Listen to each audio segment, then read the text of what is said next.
Hi, everybody, and welcome. I am Aurora. This is Lessons for Full Spectrum Humans. Today is officially Level 1, Lesson 10, all about the flying rainbow lasagna, the Merkaba, and the flower of life.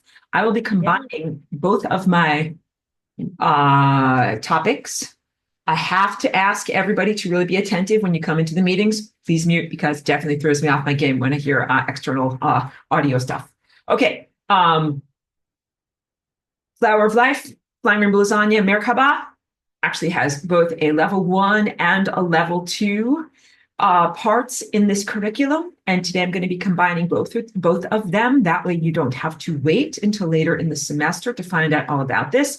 And that oddity is an artifact of the way that I originally created this curriculum. Like I did first level 1 over 1 year and then level 2 to kind of mesh together with it over the second year, when I would originally teach these classes separately. But since I have melded all of the information together in the crock pot of learning, today I will be giving you simply all the information that you need. Okay, so let's begin. Also, I didn't say what today's date is. January 29th. 2025. I also didn't reiterate all of my exciting news, which is May 5th through 8th of 2025, Flying Rainbow Lasagna Dance Retreat right here in Ohio. Yeah, going to keep all the details for that in the description of this video, so you can read all about that. I talked all about it last week. Okay, cool. Lots and lots and lots of stuff to get through for today. First of all, Merkaba. What does Merkaba mean? This is a vestigial phoneme sound symbol from ancient Atlantis, Merkaba, light body vessel.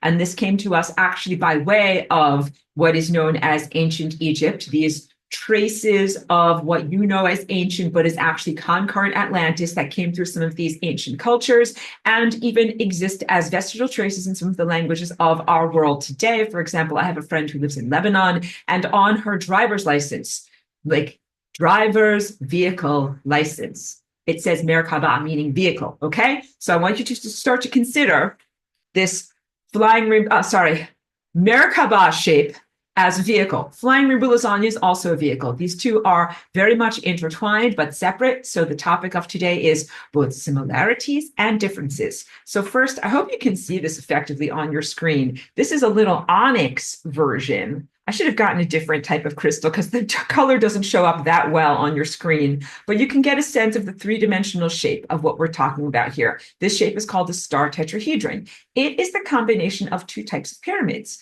One pyramid, I'm sorry, my mouth is moving so slow, my brain is moving so fast.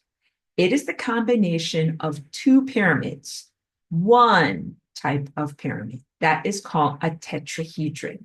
So there's several different types of pyramids in the world.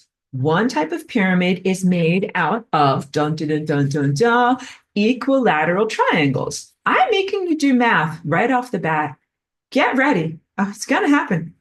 What is an equilateral triangle? An equilateral triangle is a triangle that has all three sides the same length, all three angles the same angle. Okay, so I think these are all 4 inches long.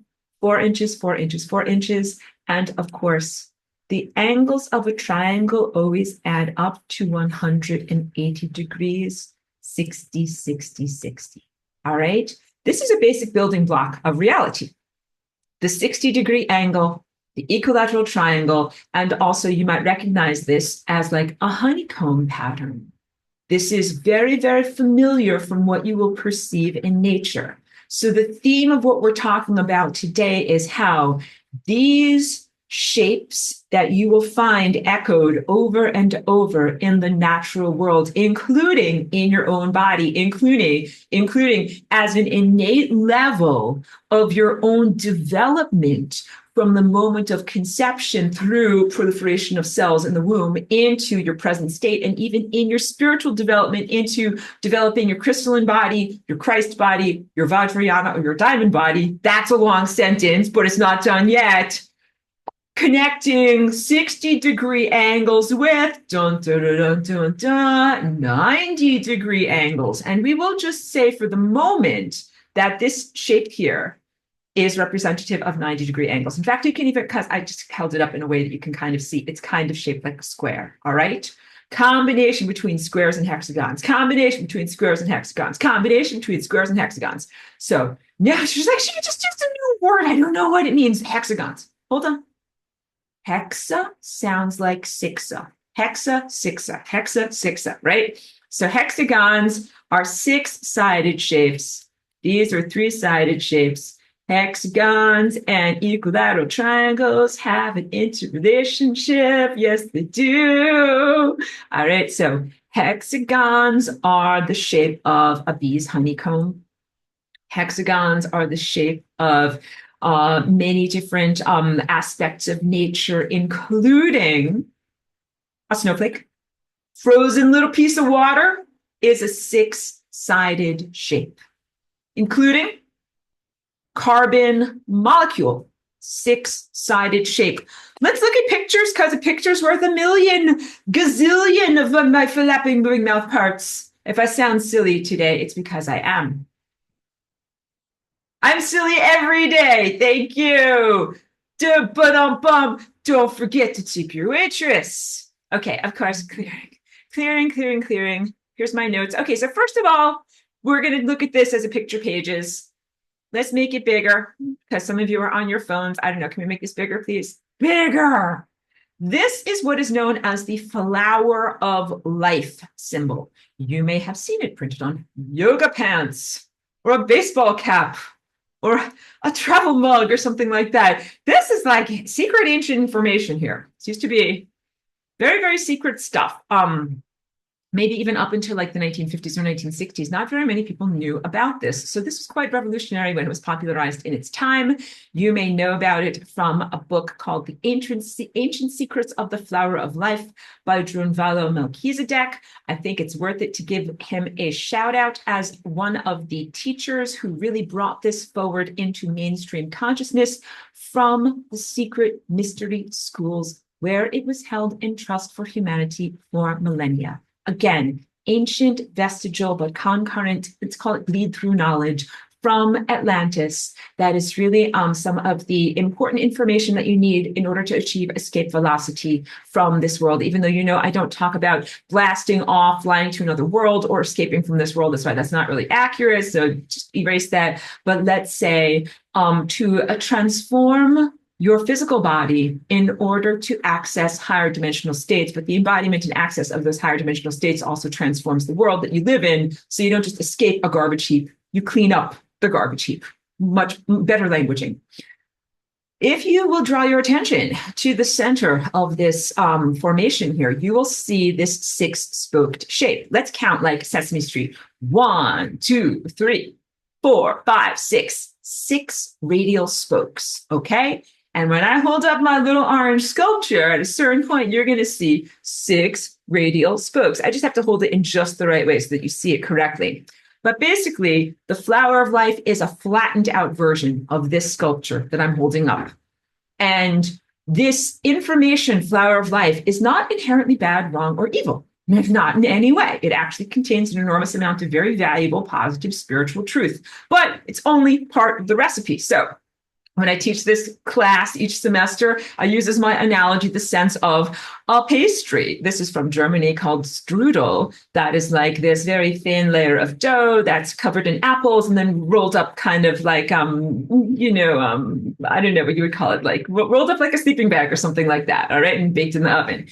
But you got to understand the whole procedure of making strudel is extensive. Like, you know, you don't just throw together some water, some flour, some salt, some sugar, stir it up in a bowl, and then just kind of like blop it out and have magical strudel dough. No, there's a whole procedure that is involved in like the making of the dough, how many times you stir it, letting it rest, punching it down, rolling it out, all this flouring the surfaces, all these different things. If it sounds extensive, it is. I'm not just being hyperbolic, okay? So what if you said to your grandma, who in this fictional metaphor is German, and the Germans are famously withholding, that she said, I love your strudel recipe so much, Grandma. Can you share it with me? And Grandma is like, sure, I'll share it with you, and gives you the recipe, like this much flour, this much water, stir in bowl, add apples, bake in oven at 350 Fahrenheit. And then you make it the dough and you're like, this didn't come out like grandma's strudel at all. Like this stuff tastes terrible. What happened? The truth is grandma did not give you the entire recipe because grandma was a little withholding. She's like, if I give up all my secret recipes, no one will come to me for strudel anymore. I better keep this as my super duper duper secret. I'll just let out small amounts. That is what the human-based control structure, or I wouldn't even say human-based, that which is beyond human but has been limiting human consciousness for a very long time, has done with this flower of life. So rather than saying all flower of life, all apple strudel goes out the window because I don't trust it all, it's all bad, wrong, and tainted. No, please recognize that there is a huge amount of very, very valuable nutrition and information encoded in this shape, but that you've only been given a limited amount of information, not the full recipe. I am the good grandma. I give you the full recipe, okay? So in order to comprehend what this shape is and know the full recipe, stick with me for the next several hours and you will get it. Synopsis is that what you're looking at is just a slice. You're really wanting to access and comprehend the flower of life as a three-dimensional shape with formfulness, not as this flat thing. And it is presented as this flat thing and this flat line drawing that is not adequate in any way. So just know that you had part of the picture, but not the full picture. Today you get the full picture, okay? Put that aside for a moment. Let's look at this. This is, let's make it bigger on your screen in case you're on a tiny phone. Let's see, no, do a thing, come on, computer.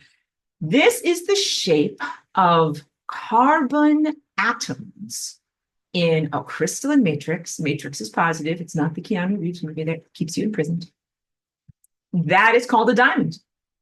This is a line drawing of how the molecular bonds form in a diamond in order to create this perfect, we can say matrix, but you can also call it a formation or a tessellation. Tessellation means tiling, and what that means is that there's no space, like puzzle pieces that fit perfectly together.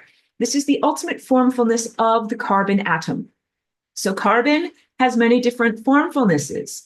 You have an individual carbon atom that is shaped like a hexagon. So here you can see one of my other slides peeking out from behind, gives you a good example of what is a hexagon. Hexa, six sides. Let's count 6 sides. 1, 2, 3, 4, 5, 6. It is a 6-sided shape.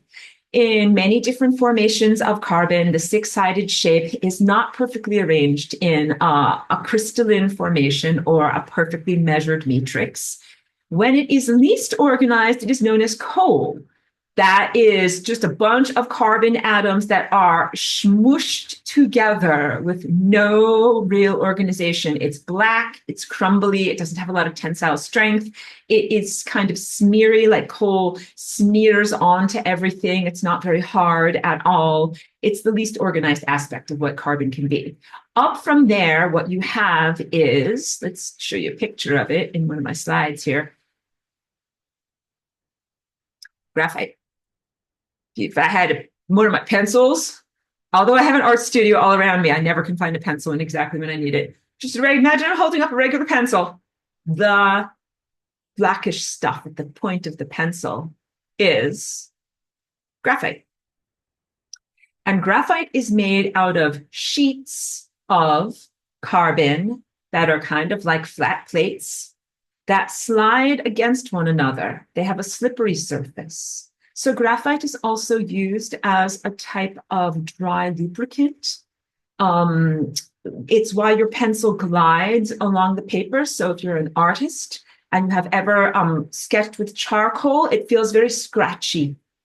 If you draw with a graphite pencil or just a chunk of graphite, much smoother and more slippery. And you can also kind of like feel it on your fingertips if you touch the surface of the painting afterwards, all right?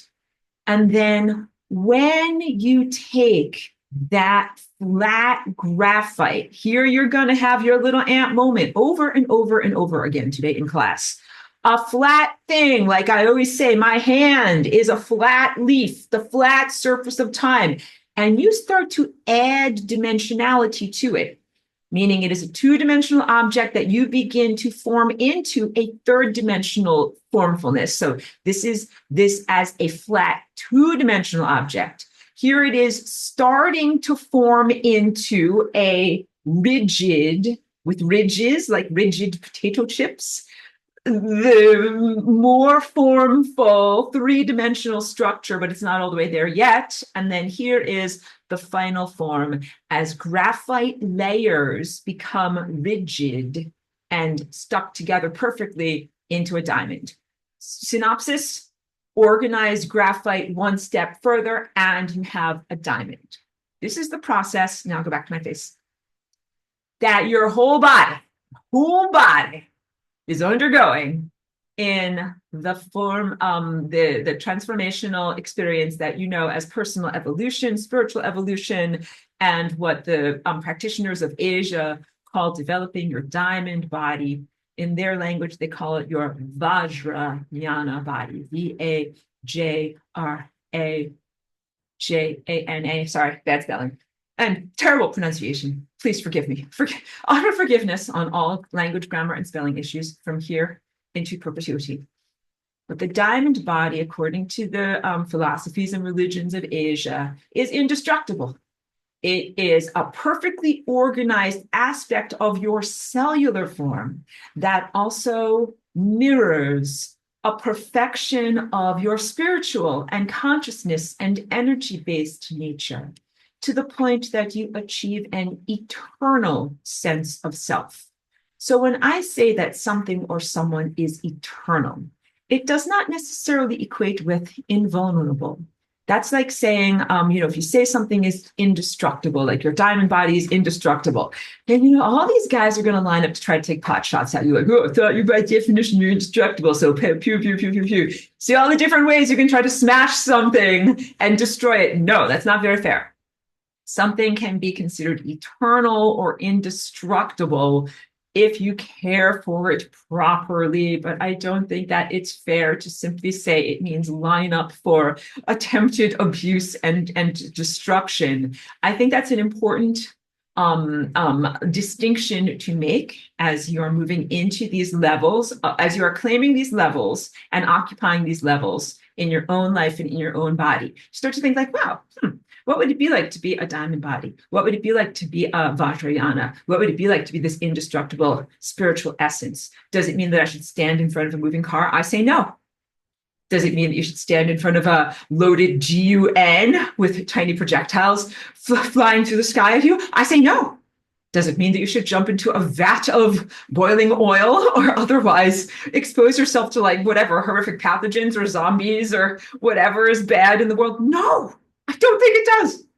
I think it means that you, in your perfect formfulness, would be able to align with and create life experiences where you would avoid contact with things that are caustic or disruptive to your body being, and not that you should be subjected to every single form of destruction and abuse and then come out the other side and be like, see, like I wasn't harmed in any way. And that's a big distinction to make because it also relates to some of the erroneous and harmful genetic splicings that were put into you about nonviolence as it relates to the propaganda, but not the real teaching of Christianity, that you should simply suffer endless levels of torture and martyrdom, endlessly forgiving because you're never actually going to be destroyed. Like, that's not good. And that's not what you're made for. So just big, important stuff here.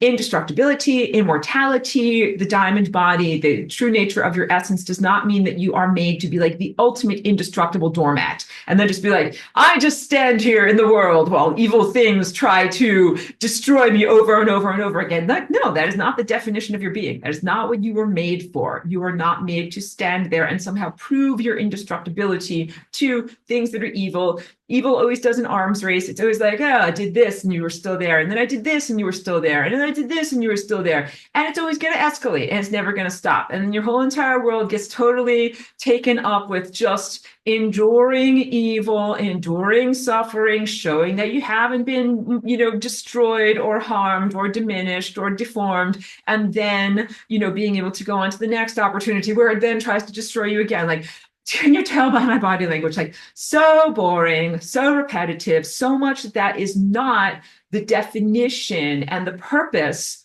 for what you are and what you are made for. So once again, you are not made to be the punching bag of evil. In any sense, the indestructibility of your formfulness is meant to be so that you may destroy evil. Not just so that you can stand up in a world full of evil and be like, I withstood all this evil, but so that your formfulness and embodiment of pure truth literally overcomes what we consider erroneous information, erroneous intention, non-life affirming intention, non-coherent thought patterns that are part of pathogenesis or diseased mind, and that you overpower those negative and non-life affirming signals with your own strength, integrity, like as your molecules fit together, and your own spiritual fortitude. And at a certain point, just like when you drop a seed crystal into a supersaturated solution and the entire thing crystallizes, that's if you've ever made sugar candy. You make a supersaturated solution of water and sugar. It looks clear, but it's almost on the verge of crystallization. And then all it takes is one little tiny piece of sugar dropped into that solution. The entire thing goes and becomes hard candy all at once. And that is because it is prepared for that moment of transcendence into higher levels of formalism. When each one of us becomes this perfect crystalline seed crystal, and we enter into the time field that is prepared as a supersaturated solution, all of us who are crystals of the Vajrayana body, of this diamond body, we all create this perfect crystalline nature. There's no place for pollution to exist. This is how wrongness or evil or erroneous information is vanquished. There's simply no place, space, place, or possibility in time for it to occupy because we have become super hyper organized. Okay, that is the ultimate in victory. That is the ultimate in transcendence. And then when you do that, what happens? The whole entire world becomes light. Because right now what you have are these three states of matter and these various states of consciousness. So in matter, you have opaque. I'll hold up something that is opaque, like my remote control here for my walking machine. This is opaque. Light does not come through it. You can't see anything behind it. Okay. Now let's hold up something that is translucent. This drinking glass is translucent, light flows through it, but it's not completely transparent. You can see some, but not all light flows through it, right? Then you have something like maybe my window back here. If it were Windexed, it would be perfectly translucent, perfectly light flows through it. There's no loss of light or minimal loss of light. I should have said transparent. It's the ultimate state of clarity. And what we are trying to do with our bodies in this amazing endurance sport called life is to rearrange the water crystals and the fatty structures in our own body so that we are so perfectly arranged that we become like this window pane back here, a perfect conduit for light. 100% of the light or divine information that flows into us, flows through us, and then flows out of us. In fact, if I hold this up, I sometimes joke about this, or this one over here. Here, we'll hold this up. Well, like, because this is just a piece of glass, but it's got kind of a crystalline shape to it. But this is an actual crystal, a naturally occurring crystal called the Herkimer crystal. It happens to be very, very clear for this type of crystal. But when you have a diamond, so I just want to joke and pretend that one of these is like, I'm getting married. It's my diamond ring, guys. And when you have a diamond, it's not merely even transparent that light flows into it and then light flows out of it. It is brilliant. So these are some of the qualities that describe what diamond is. Because of the faceted nature of the material itself, when light enters into it, it bounces around in a particular pattern and it emerges amplified. It doesn't lose anything from its entry into matter. It actually is amplified. This is way, way different than mostly what happens with light. When light interacts with matter, mostly matter slows down light. Like maybe it slows it down fully, opaque, Opaque stuff slows down light fully. Maybe it slows it down a little bit. That's if you have a prism with an M on the end. The light flows through, rainbows flow out through the other side. The light has been split up into its various different parts, all of which are moving at different rates. The light has been slowed down from light speed.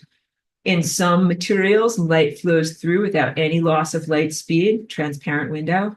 In some materials, light gets an added sparkle.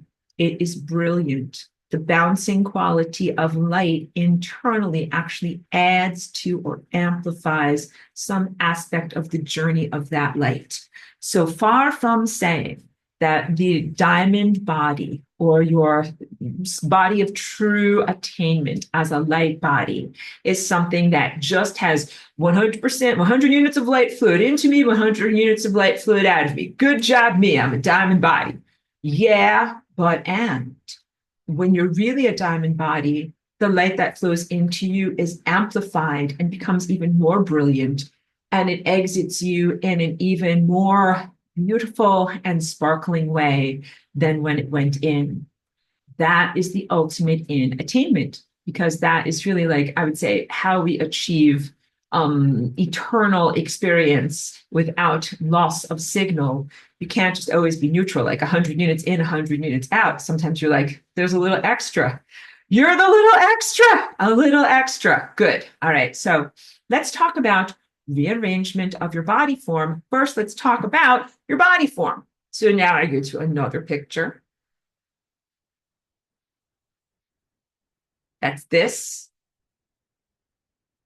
That's this. This over here, so this whole thing is a screenshot from your homework. Do your homework, guys.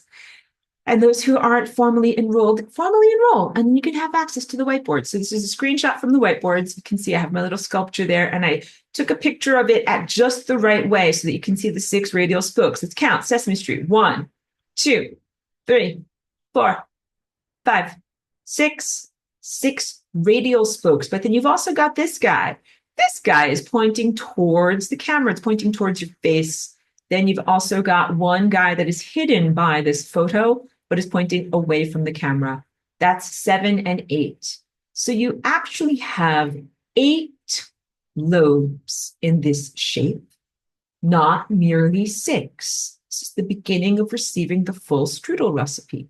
Over here on the left, this little insert, I did not draw this, but this is a pretty good insert that comes from a montage of, this is an actual ovum, like the egg that was in your mother that eventually became you. When it became fertilized, it split into 2 cells, 1, 2. Then eventually those 2 cells split into 2 cells, 1, 2, 3, 4. Then eventually those 4 cells split into more cells and became 1, 2, 3, 4, 5, 6, 7, 8. And then this splitting happened again, and it moved up to, I know you can't really count on this level over here, but I will just tell you 64. All right. And the 64 is considered to be this like primary number. 64, I think, is also the number of codons that are available, the number of possible combinations of DNA in involving 4 proteins in your body.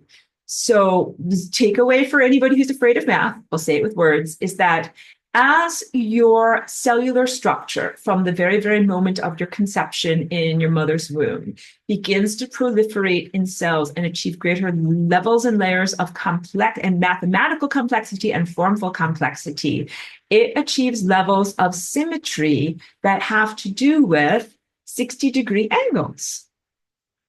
And multiples of 6, yes, but also just keep in mind, mostly 60-degree angles and hexagons. And the hexagons have to do with the arrangements of the cells. Now let's also talk about when these initial first cells start to proliferate. Of course, the rest of your body grows around them, but those original cells are really still prevalent in the form of the central tube of your spine. That's where these original cells go to in your body. They actually are still in you, in not only your time tunnel, like reaching behind you ephemerally in time, but they also exist in your body's form in the center of your spine as some of these incredibly long-lived neural cells that can last for your whole entire body. And then, of course, these are undifferentiated cells. Eventually, they all proliferate and they all become the differentiated cells of your body. When you become your diamond body, what you're doing is forming the cell membranes, which are fatty tissues, not aqueous tissues, into these perfect forms. So now I have to tell you, okay, what gives your body form? If this is your cell membrane and it's made out of fatty stuff, and then inside of your cell and outside of your cell, you have watery stuff, what gives your body form? Everybody wants to say, like, it's the membrane. Like, you always think, like, it's the cardboard package is what gives the box formfulness, not the contents of the box. I'm like, no, the cardboard actually has no tensile strength. So the fatty stuff that's in your body that creates the cell membranes really does not have formfulness and tensile strength.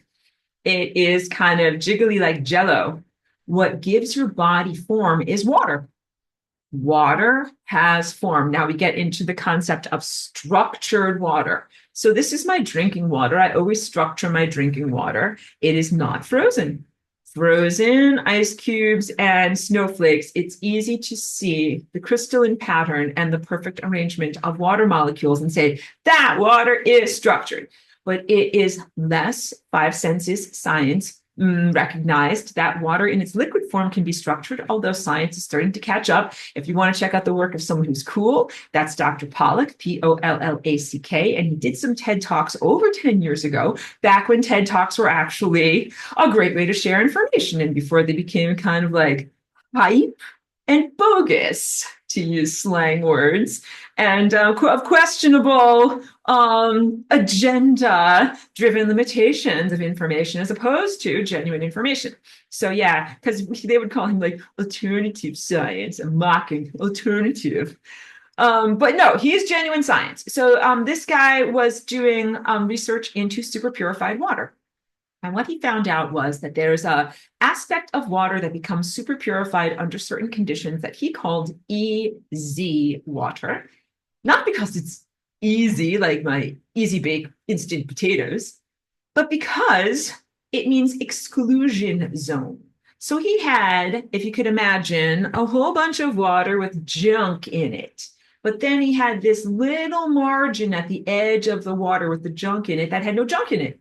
Just purified water. And there was not like a wall between the water that had junk versus the water that was super purified. The water that was super purified because of its formfulness, because of the electrical charge that it carried, the way that that electrical charge related to the molecules relating to one another. And the molecules, you can imagine, I use the example, Japanese or Tokyo subway.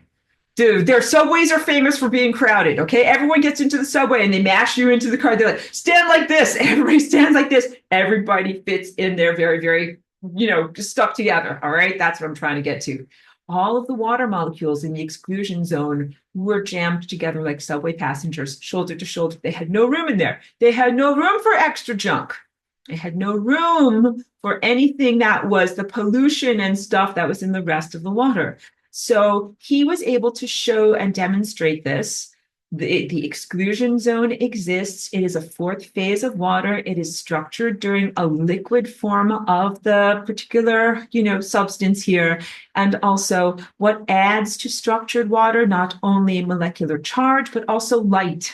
One of his research assistants, like imagine my lip gloss is like like a flashlight. Because they're all like, what adds to structure in water? What adds to structure in water? And one of his assistants, sorry, my words aren't working today. One of his assistants came in with a flashlight and just happened to go like, sure. And he was like, wait a minute, do that again, because shining light on the water made the exclusion zone go from being very, very tiny and skinny to being much bigger. Dun, dun, dun, dun, dun. Light is information. Take my Path of Light class. I will teach my Path of Light class again in the next couple of weeks. Light is information. Greater levels of information in water create greater levels of structure in the water, create greater levels of formfulness in the molecular structure in the water, creating this super purified water. What does this mean to you? You're like, Aurora, why are you telling me all of these things? You're making me do math. First, I had to learn about equilateral triangles. Now I have to learn about fourth phase of water. How does this relate to my spiritual development? Please help me.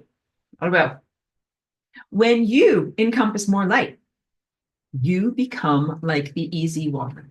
You become super purified, so that at a certain point, all of your molecules of water in your body, both inside of the cell membranes and around the cell membranes, everything that counts as like the gushy cushioning around your cells, like inside of your joints and in between your tummy and all of these places in your body, everything is structured.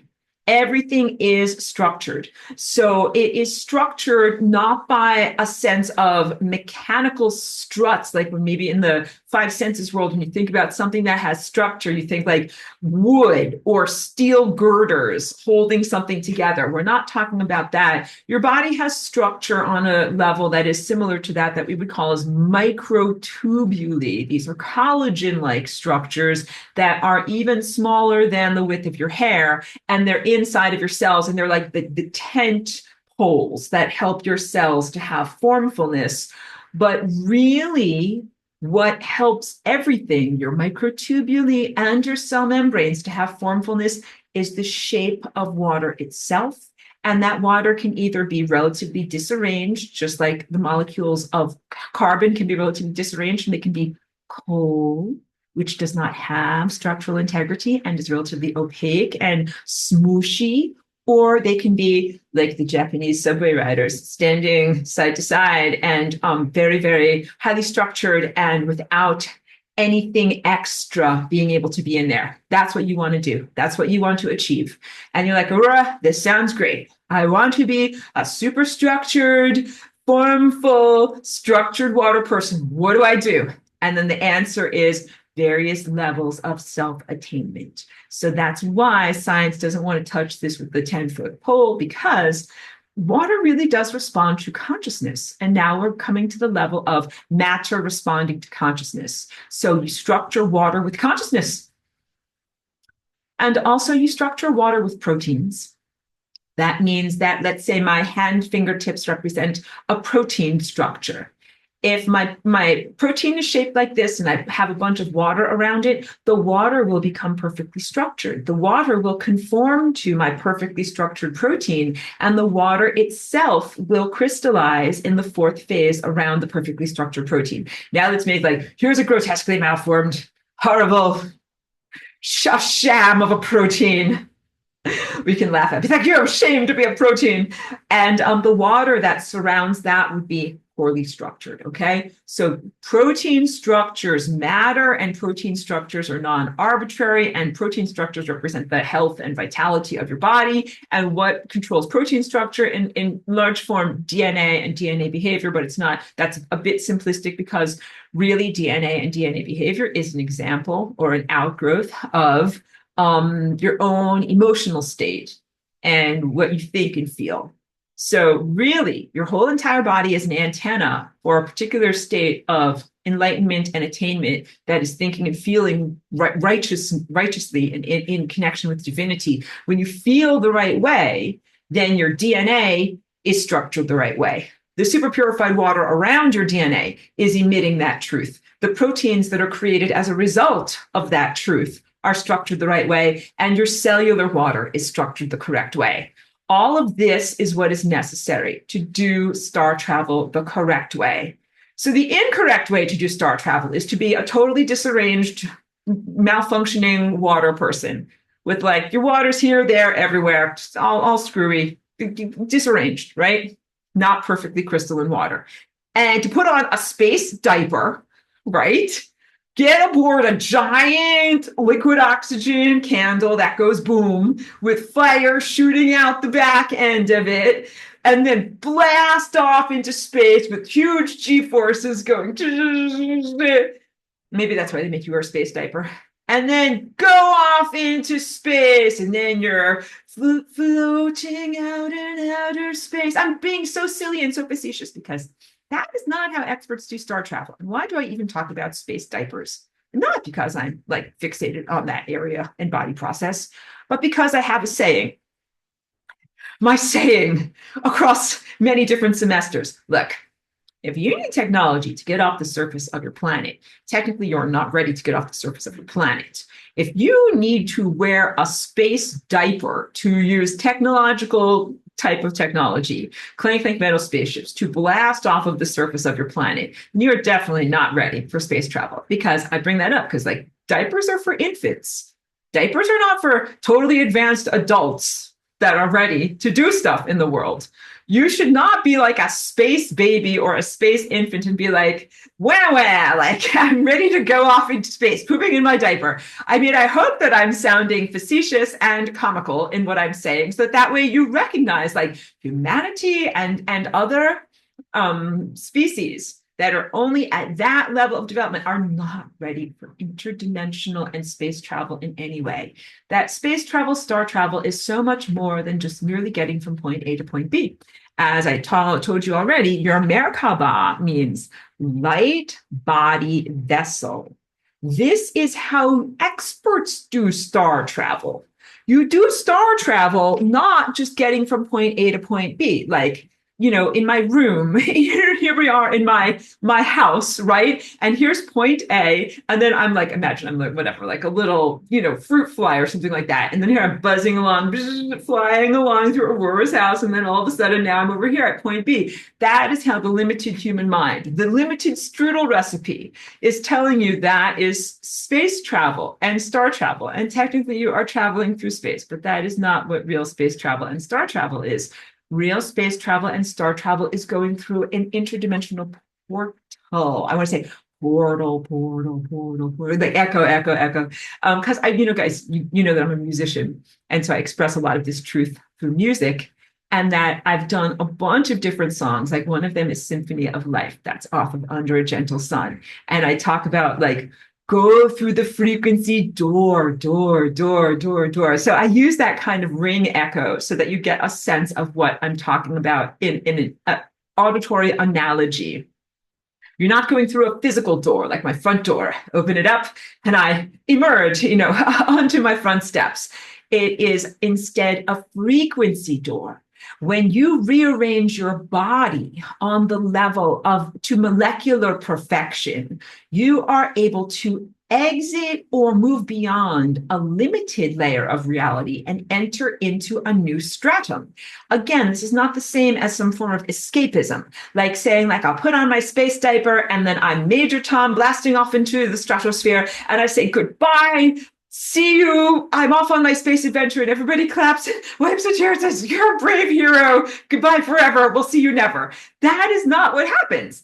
What actually happens is when you do this type of going through a portal, star travel, space adventure, you actually are expanding the octave that you can travel amidst. It doesn't mean that you negate your physical presence. It doesn't mean that you're like, goodbye forever, physical world, see you never. You actually have perfected your physical vessel to the point that you have greater additional degrees of freedom where you can move with your physical vessel. But this is not the same, again, as leaving physicality forever.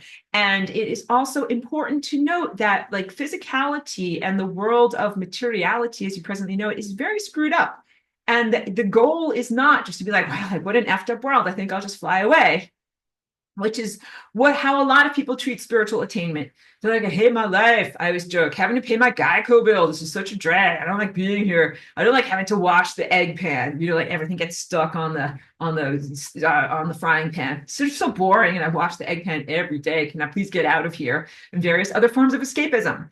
Really, when you're talking about these levels of transcendence and moving into a higher dimension, you're vibrating at a different rate, you're going through frequency portals, and you're redefining what life and what experience is. So what you will really be doing is experiencing every single moment of your life kind of like telescoped into one supreme overlapping moment, including the moment of pure light attainment and transcendence, and then connecting your consciousness with all light is now, all time is now, moments of true light in every place, everywhere, all at once.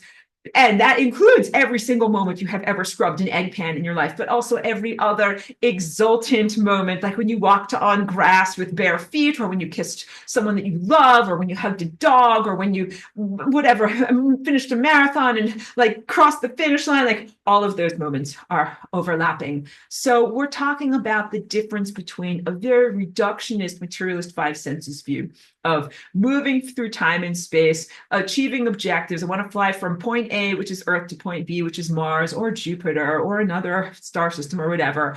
But what you really want to do is to transform your experience of time and your definition of matter, and even your experience of matter as it is redefined, into a completely new form. This is what the real goal is. And as I speak about it in that way, like it's hard to even put it into words, but you understand, it's a lot harder. That's how experts do star travel. It's actually a lot harder, but you guys are going to be the experts, okay? All right, so this is like your flight school, so that you start to get the intellectual integument of what you're doing with your body. At a certain point, your body wisdom takes over and your mind is not driving. You are going on your intuition, your divine guidance, and your body wisdom. But your intellect kind of needs to know what's going on. You're kind of like, who am I? What am I doing? What's going on? Answer my questions. I have a long list of questions, and most of them are why questions. Like when three-year-olds are like, Mommy, Daddy, why this? Why that? Why this? Why? But why? And it's like, it seems like an endless litany, but it is really a very charming way of exploring and requiring explanations about the world. You can comprehend that your intellect is like a three-year-old.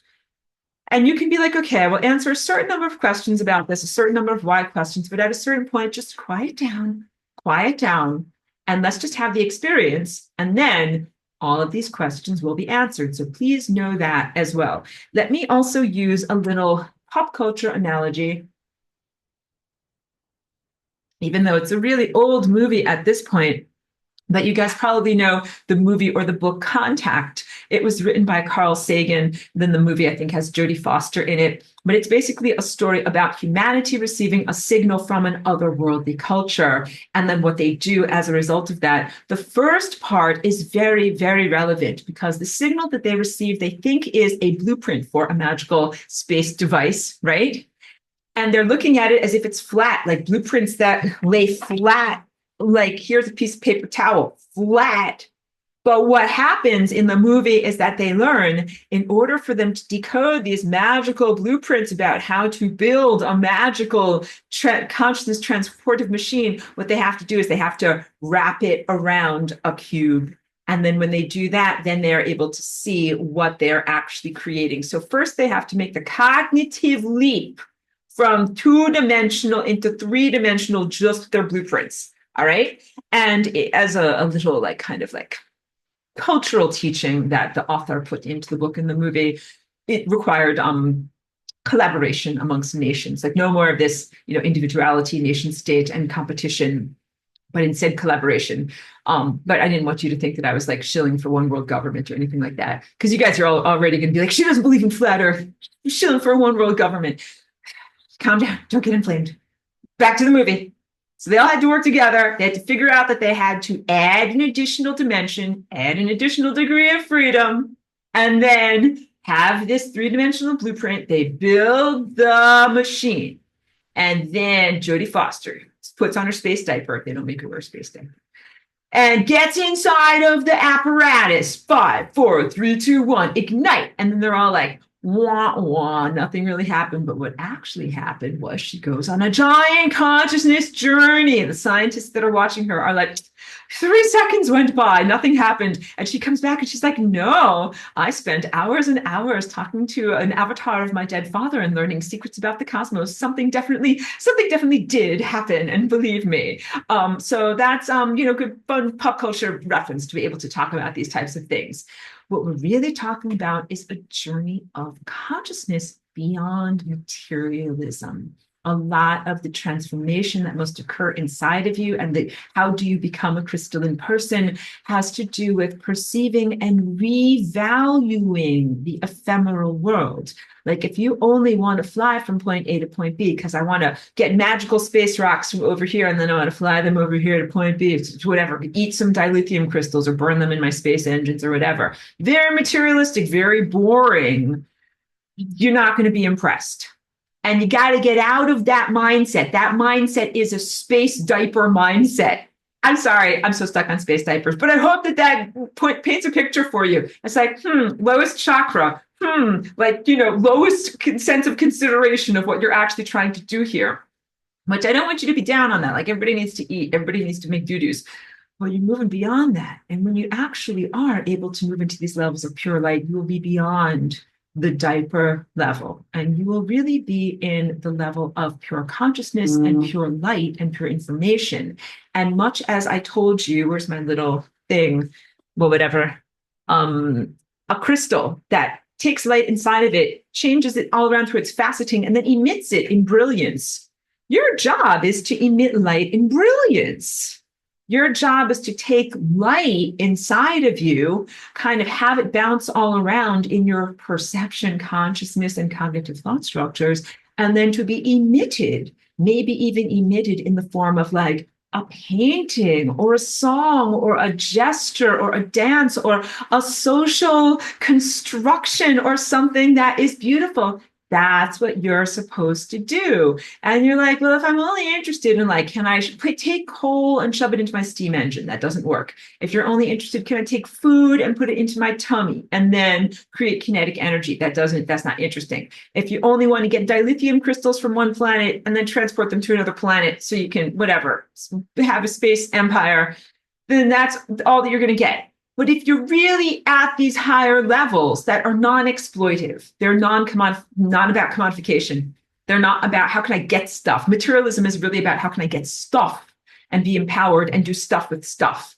But you must transcend that in order to move into a appreciation of pure light, pure information, and pure correctness, like mathematical correctness. Then what your real motivations are: how can I get more light, which is how can I get more information and intelligence? How can I be more correct, which is how can I be more mathematically correct or shaped better?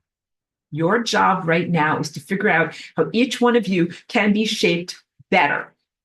And the positive aspect of this is that your vehicle is your body. Your light body vessel is you. It is your cellular structure. It's your energy field, and it's you. So you have complete authority over yourself, complete ownership over yourself. You do not need the permission of a government. You do not need a license to be able to do this. You do not need approval or anyone to magic wand you. Magic wand you, poof, now you are Cinderella. And you're like, now I have a magical Merkaba. No, it is done all through your own attainment. That's why I often use the example of like running a marathon. It is, I think, one of the purest senses of athleticism and artistry in your world right now. All you do is like you have your body and you just like run places. And I know that marathon runners have special shoes and they might have protein packs and other things that they eat, but pretty much like have a body and you run around and go places. That is what you're doing with your spiritual body. And even if your physical body may not be perfect, I want you to know this. This is not ableist. This is not only for people that have perfectly formed bones, muscles, nerve tendons, all these types of things. Like, yes, you could, of course, create, and inhabit your Merkaba, which is a higher dimensional consciousness vessel, even if you have chronic diseases, amputations, parts of your body that don't function absolutely perfectly. Yes, yes, yes. You can transcend all of those things and occupy your Merkaba. So the key point in making yourself shaped correctly is in structuring the water that is internal.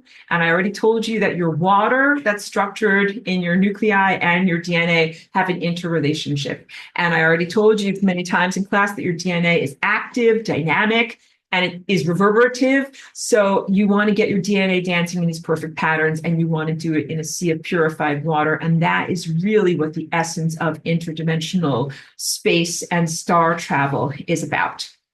So now let's also do a little bit of a synopsis. The three main uses or formations of what the Merkaba does. So this is an envisionment. It is not a physicality form.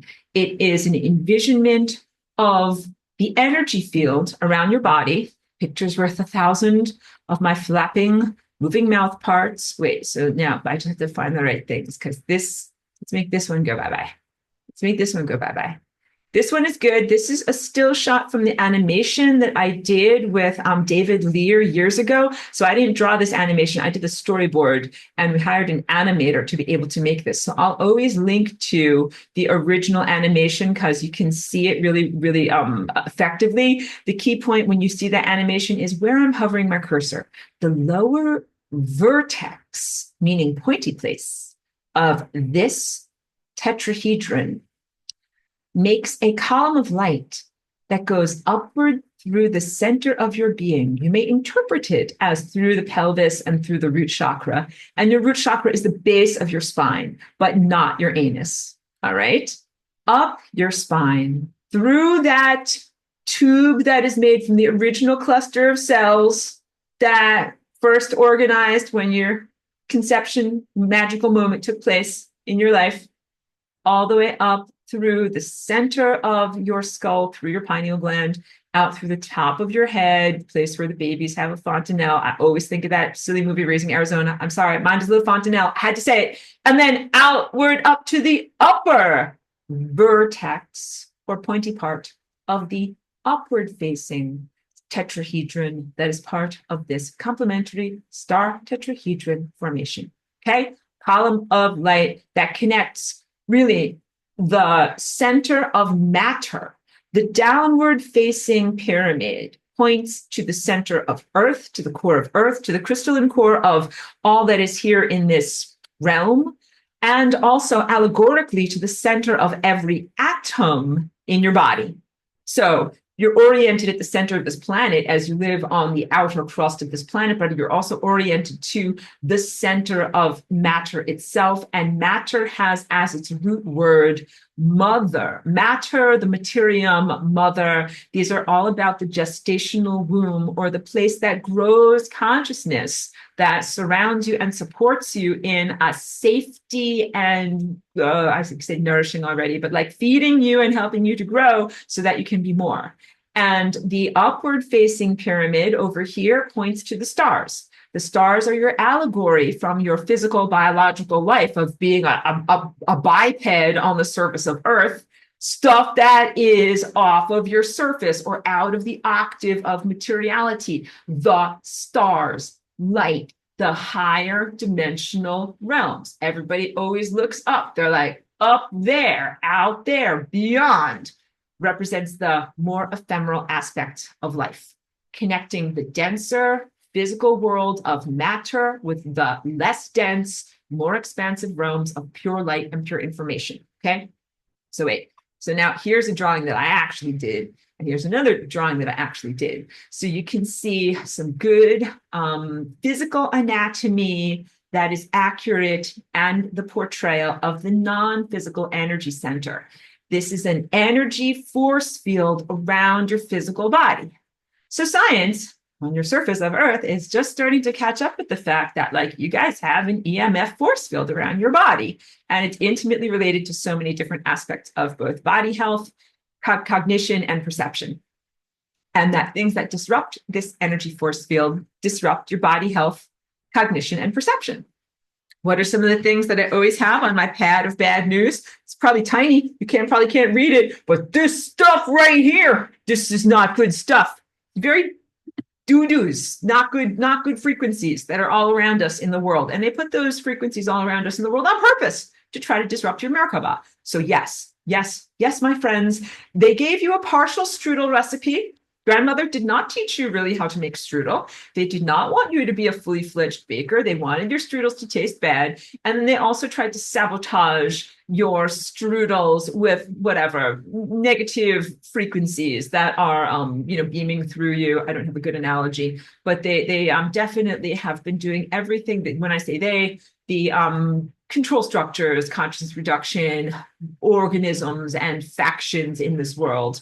have intentionally done many different things in order to hide this information from you and to prevent you from effectively developing this. These are innate aspects of your being. They are not the same as your chakras. When I hold up this yellow sculpture, this is an innate aspect to your body, your chakras, your time body. You come here as a little baby with your chakras, this yellow shape around your body, whether or not you're cognizant. Everybody's got them, whether you know about them or whether you're thinking about them or whether you're trying to cultivate them. Your time body and your chakras are simply always moving in these beautiful, perfect figure 8 patterns. But you can see that the Merkaba star tetrahedron actually has these straight edges to them. That's a different type of geometry than the curvilinear geometry that is made out of circles, spheres, and S-shaped sine curves. It is valid in its own way when you know the whole recipe. Some people are like, oh, straight edge geometry, it's bogus, throw it out the window, I don't like it. Bad strudel. I'm like, no, it's not bad strudel. You just have to recognize that this straight edge is the end result. Can I get a annotation? I feel like, can I get a witness? Can I get an annotation? I have to hover the cursor in just the right way. But sometimes it doesn't want to annotate for me. So now I have to stop share. Now I've lost all my energy. That's it. I'm going to bed. No, I have to do share again. Oh, things are falling. Now I have to get the annotation. Yeah, I got that annotation. Right. So let's say this straight edge right here is the end result of reducing an upward facing half circle like that. No, it's not a perfect half circle. Bear with me. And a downward facing half circle like that. That's the worst. The worst. Okay, we have to make it just a little bit better, guys. Just a little bit more symmetrical. Good. This plus this equals, change color, this equals this. All right. So you can see from my hands, one bubble up like this, one bubble down like this. And when we put them together, because they are equal, they equalize out to a straight line. So now when you look at these, I want you to begin using your system of interpretation to recognize that you're looking at the reduced, like reducing a fraction. I'm jumping out the window. We're always doing fractions now. I'm making you do math.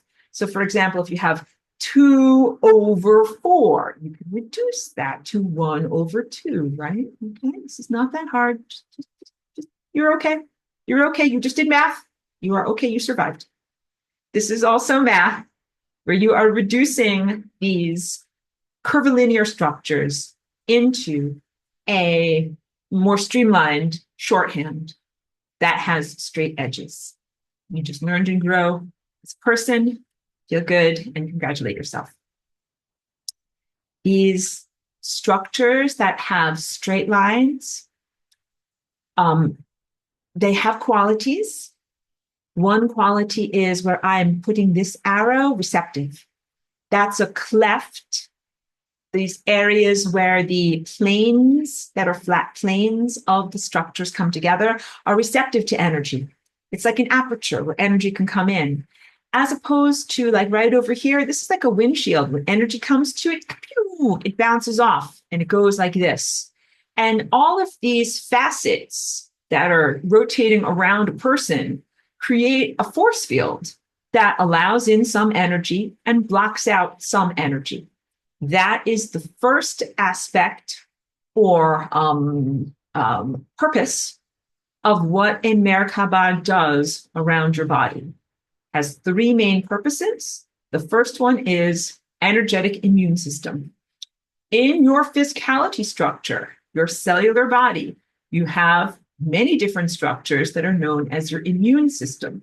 That involves everything from like your bone marrow, your white blood cells, your cell membranes, your liver, your spleen, various hormonal structures and endocrine structures, and even your pineal gland as like the conductor who helps to conduct all of this stuff, even your gut barrier in your digestion to be able to allow certain nutrients and organisms in, keep certain things that's debris and pathogens out.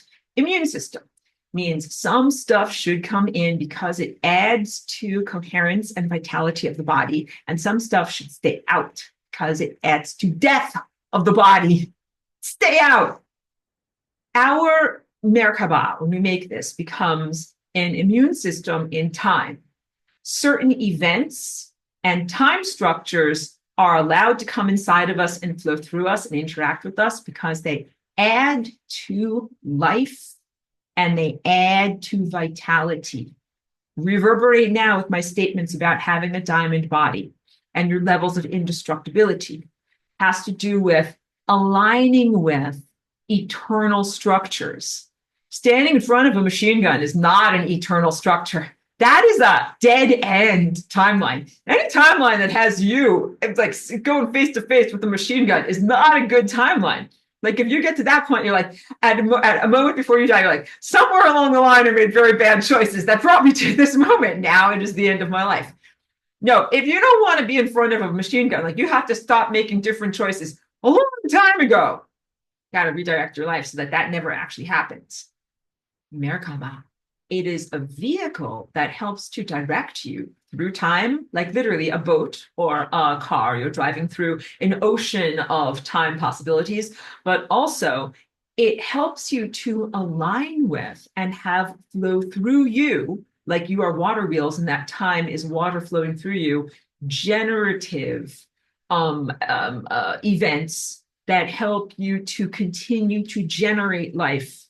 And that's how you have eternal life, by aligning with generative events, not destructive events. Drinking water, generative event. My body is like, hooray, I will live longer. Aurora just aligned with the correct time events, time structures where we received nutrients. Hooray. So again, having a diamond body doesn't mean, oh, that's it. I no longer need nutrients. No nutrients for me. I have everything I need. You may still need nutrients, but you get all the nutrients you need. Because maybe right now I have a physical structure and my body needs nutrients like water, and I just had a beautiful lunch. You guys want to know what I had? I had a no bun bison burger with blueberries. So my body achieved all of these nutrients that I need to still be here and be alive. When I have my pure light body, I still need nutrients. You know what kind of nutrients I need? The kind I'm pointing at right here, light. Maybe I don't eat bison anymore. Maybe I eat pure light. So again, you shouldn't stand in front of a firing squad and think that you're going to be fine. You shouldn't reject all nourishment and all energy, think you're going to be fine. You might need stuff or energy, and you might also need to avoid other stuff that will destroy you. Your Merkaba is a protective force field of events, where you are optimizing your events so that you continue to stay alive. Now, there's lots and lots of questions that someone's asking with their mind because they want to know, like, okay, should I have a world that's full of pathogens and doo-doos, and I just have a great immune system, meaning I avoid those doo-doos and I stay alive even though the world is swarming with gross stuff? Or should I clean up the world so that the world is not swarming with gross stuff and that helps me to stay alive? And the answer is one from column A and one from column B, which is what we do in reality, right? So in my life here, in Aurora land where I live in my house, I do both of those things. I have a healthy physical immune system that is able to help me keep out pathogens and help to allow in positive microbes. That would be like lactobacillus and stuff that helps me digest my bison burgers in my tummy. But you know what else I do? I clean. I have like, eco cleaner, diluted vinegar. I wipe down surfaces. I do scrub the toilet. I clean so that way I minimize the pathogens that are in my environment, because I do not want to live in an infested toilet hellhole. No, that would be very bad. So everybody got to know that your immune system has like limitations. Maybe you can achieve like health even if there's like 5 pathogens in your house, but maybe not if there's 5 million or 5 billion or 5 Googleplex infinity pathogens in your house. You're not supposed to live in a sewer. You're not supposed to touch sewage directly. That's 5 million gazillion Googleplex pathogens, and it will overwhelm your immune system. But you can have 5 pathogens in your house. You're not going to die. You got it, guys? So this also equates to spiritual truth in our world. we right now live in a world that is so infested with so much doo-doo that it's actually very, very, very difficult even to stay alive, much less to achieve spiritual transcendence and these levels of attainment in a sewer. It is gross. And a lot of what I do is scrubbing the cosmic toilet and cleaning up sewage and stuff that shouldn't even be here. And again, I'm built for this, and I'm like a plumber. I'm a plumberess. I have Tyvek suit, big protective force fields, so I can do this, so that I can clean stuff up for you guys, so that you don't live in filth. All right. And we don't want to have to be overtaxed and inundated by pathogens. And also, the more pathogens in your environment, then you're going to be spending like 99% of your energy just on keeping out pathogens, like just on creating a protective force field, keeping bad stuff and doo-doos and non-life affirming events and possibilities away from you. That's exhausting, when what you really want to do is spend like 3% of your energy on immune system stuff, which is your protective force field all around you, keeping away events and pathogens and things you don't want to experience. And then 97% of your energy should be spent on using your Merkaba for creating and flying towards the events you wish to experience. So that has to do with point number 2 in embodying your Merkaba. Start off with being a little infant of consciousness. You learn how to create your immune system. You learn how to create your protective force field around you. You learn how to envision these formfulnesses, these shapes, these polygons, and get them rotating around you. Then the next, however many years that takes, is however long it takes. There's no requirement. You won't be kicked out of the class. Don't worry. You won't be kicked off of Earth. Just work on your stuff as much as you can. But when you're ready to get to the intermediate level is with consciously co-creating events. And that is when you're able to start intentionally placing, again, intentions, same word, wishes and desires into the upward facing pyramid, and then being receptive to emotional states of truth that are in the downward facing pyramid. So I want to teach you about intentional usage of energy and manifestation. But first, let's do a good personal Merkaba story about immune system from bad stuff. All right. So this is from maybe 7 years or so ago, but I was making bacon for breakfast. All right.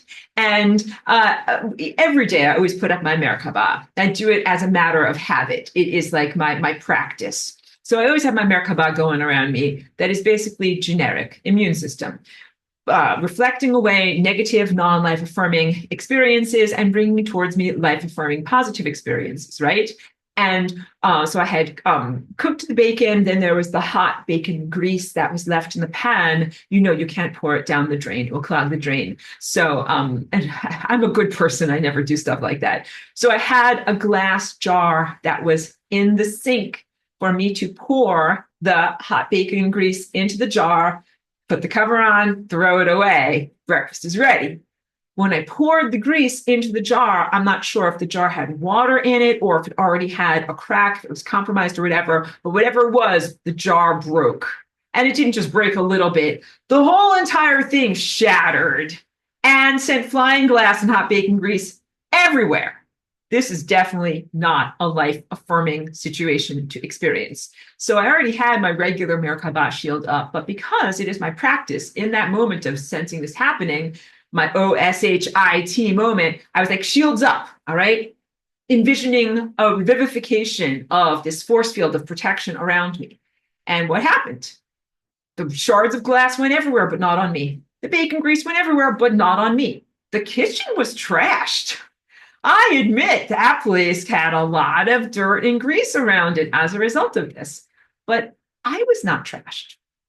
I bring this forward as an example of making the best of a bad situation, or how to navigate through something that could have been disastrous and really non-life affirming and really caused a lot of permanent destruction to the body. But because I had my shield up, all that happened was I had to use up an entire roll of paper towels and a lot of Windex, but I cleaned up the kitchen and then later had breakfast. So my day was slightly delayed by a couple of hours, and it cost me 69 cents worth of cleaning materials to be able to fix the situation.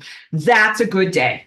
This is how I want you to start calibrating in your mind, because having I want to say a flying rainbow lasagna, having a Merkaba around everything, around your daily practice, your life, and also around your flying rainbow lasagna practice, because I do Merkaba to protect my flying rainbow lasagna activities as well, in exactly the same way that here in my life over here, I went to my dance studio. This is my puffy mat, right? This is my gym mat that I have there to protect me when I'm doing my flying rainbow lasagna stuff, so that it's cushy. If I roll over in a way that's not that great or whatever, it won't hurt me. I'm not going to break a bone. There's a cushion for me on the ground. It's protective. So I put up a Merkaba as a protective force field before any flying rainbow lasagna reality creation and generation activities. You can do Merkaba also when you are doing wish making or intention exercises, or when's the full moon and when you're planting seeds for the future. You put up a Merkaba that basically it brings you towards, or you help to fly and you're propelled towards positive reality structures and reflect away negative reality structures. Okay. And the story about me and my narrow escape from hot bacon grease is an example to show you putting up a Merkaba doesn't mean that bad stuff will never happen to you. I had my Merkaba up, and guess what? Bad stuff happened to me. But what happened? I was okay. Because you guys are going to ask questions, be like, let me see if I got this straight. Merkaba means light body vessel. This is vestigial ancient concurrent information that comes to us from ancient concurrent Atlantis, a place that you're always telling us is either in imminent peril of destruction and collapse, or already has happened in what we consider the deep past of antiquity. They had this protective force field. Clearly it didn't work, right? You guys are smart. Cookies, you know this, right? And I would say we can't say that the Merkaba didn't work. Just like the hot bacon grease is a bad thing that happened in the world. The Merkaba protected me in that situation from the worst that could have happened and brought me through it with the minimum amount of difficulty and the minimum amount of expense, so that I could rejoin my optimum timeline, which was, sitting, having a beautiful breakfast of bacon and eggs and tomatoes. What happened or is about to happen in ancient concurrent Atlantis, we do have active Merkaba. We do have individual and planetary Merkabas. I don't know, plural might be Merkabim, but these protective force fields are active. We are good at what we do. We know what we are doing. It doesn't mean that nothing bad will ever happen. Bad stuff is happening. Planets under attack on many different layers and levels of reality. But like the hot bacon grease, the Merkaba creates a protective force field so that you're able to get through very, very bad, dire circumstances without getting hurt. And then you're able to come out the other side, clean up the mess, pick up the pieces, and go on with your life. All right? Please think of Merkaba in that way. I hope that I'm giving you a really good education here in risk management. I don't want anybody to be one of these parkour athletes. They're like Spider-Man guys. They jump around in urban environments. They jump from lamppost to sidewalk and all these different things. These videos make me cringe because I was like, oh, it's so dangerous. You shouldn't do that. It doesn't mean you should court danger. Shouldn't do things that are super dangerous and that expose your body to huge amounts of potential death and disfigurement. Please don't do that stuff, because your body is a treasure. Your body is a Stradivarius violin. You shouldn't be bashing it around, doing all this bad stuff to it. But moving through life is inherently dangerous. Just making your breakfast in the morning can be dangerous. Just driving your car down the road can be dangerous. I put Merkabas around my car all the time. I put a Merkaba around my car, even if I'm just driving to the grocery store. When you put a Merkaba around your car, you can say words, you can embody intentions, you can communicate in a way that feels proper and comfortable to you. But basically what you are doing is envisioning protective force field around you, protective force field around your car. You see it moving almost as if you're on a map going to your destination, accomplishing what you need to do at your destination, and then key point, returning home safely.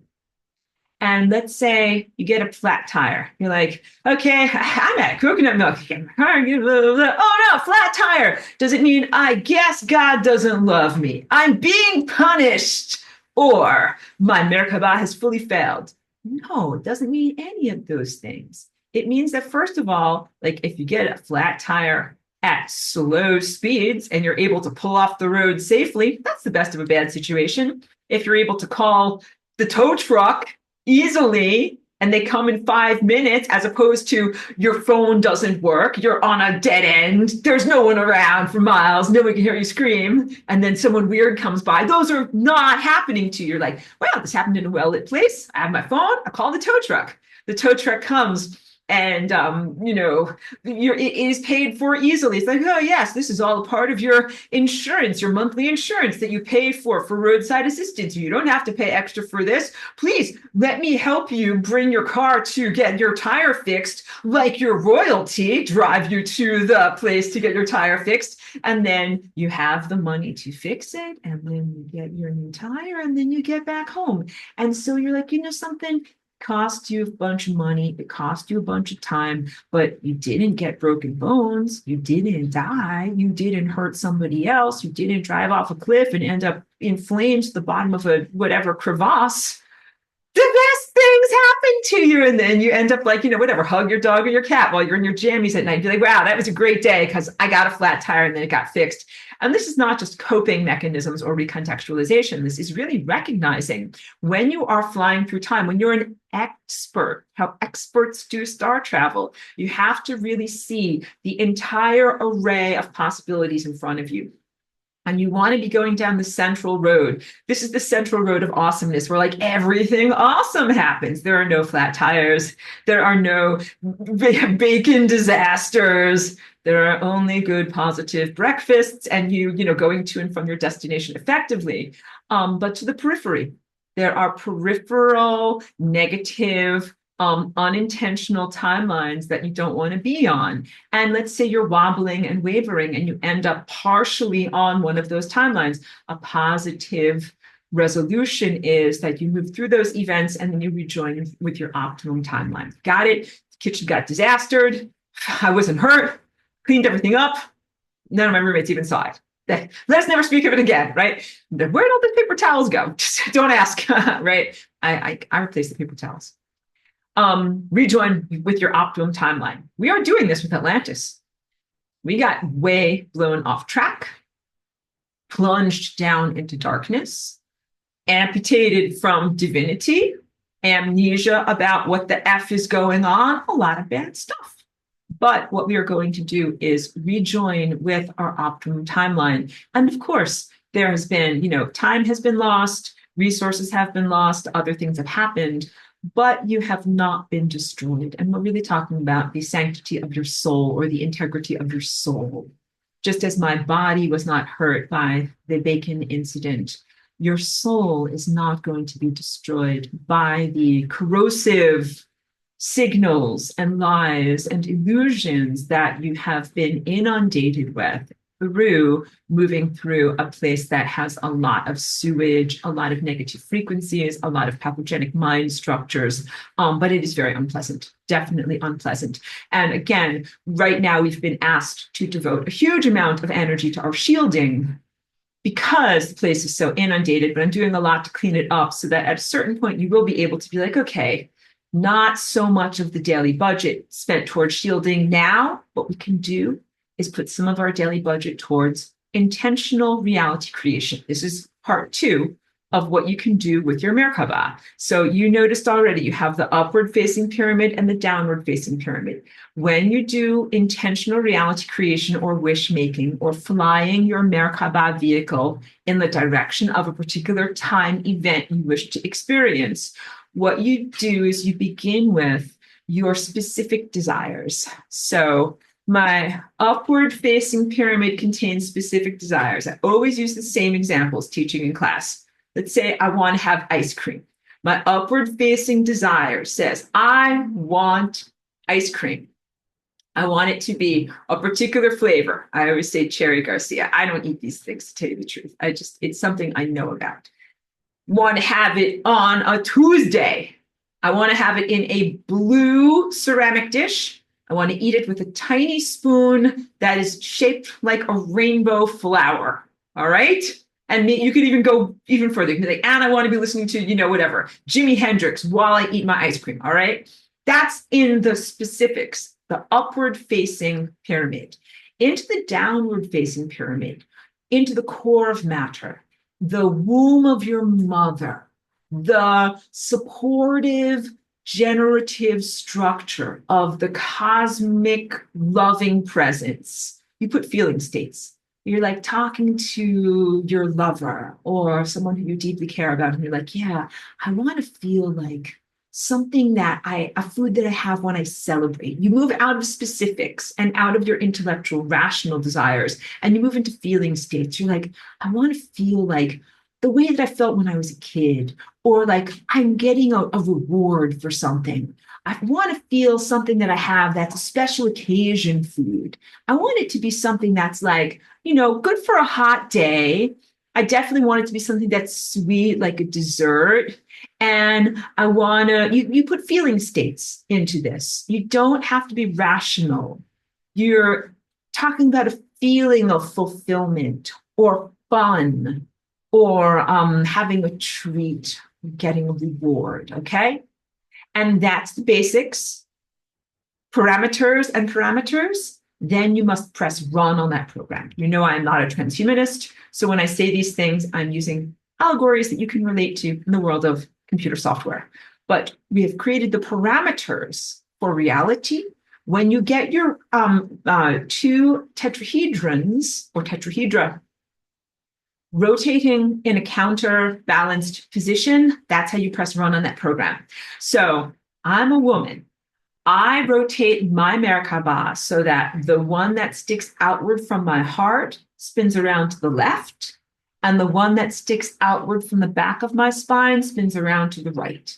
And I go, that's like my little fast shorthand, but in my mind, I'm getting these two suckers spinning. And when you see my animation, you'll see what I'm talking about. They start out as static objects, and then they start to spin, and they go faster, faster, faster, faster, faster. And then you have achieved optimum speed when you feel that column of light up and down your body, connecting your root chakra in your pelvis all the way up to your crown. You become a bridge between the realm of pure light and pure potential and the realm of manifested experience, physical reality. It's a sacred embodiment. This is actually not something that we do casually. I use ice cream as a casual, fun example. And you can begin your efforts like when little kids, like I color with crayons. You can begin your coloring with crayons with small little projects like that. But please know that this is really about divine, sacred lovemaking. But I don't want you to be too like, to be able to begin. Like your first song could be Mary Had a Little Lamb. That is fine. You don't have to start off with the giant symphony. And it's good for you to kind of learn how to play and play correctly on smaller projects. But please know that this type of manifestation is made for much more than merely ice cream.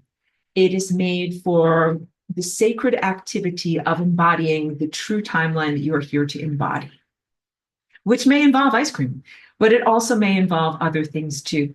So, I've helped as a cosmic advocate, like I'm like a lawyer, but I'm not a shyster. So I'm like a cosmic advocate. When people help me when I help people come to me for help in better languaging, in private session work. Sometimes what I do is I help them by creating a Merkaba around a situation that they need. That could be a legal thing or buying a house or an aspect of health or something that they need to help with navigating. And what I do is I help them to construct their Merkaba, just like an advocate might help you to construct a legal document.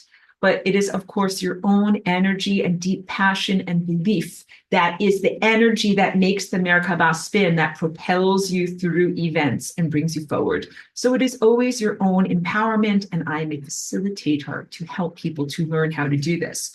But yeah, ideally you start off with smaller projects and then you start to learn how to be empowered, and then you become more far-reaching and serious in what you manifest. The first thing I ever manifested was a chocolate bar.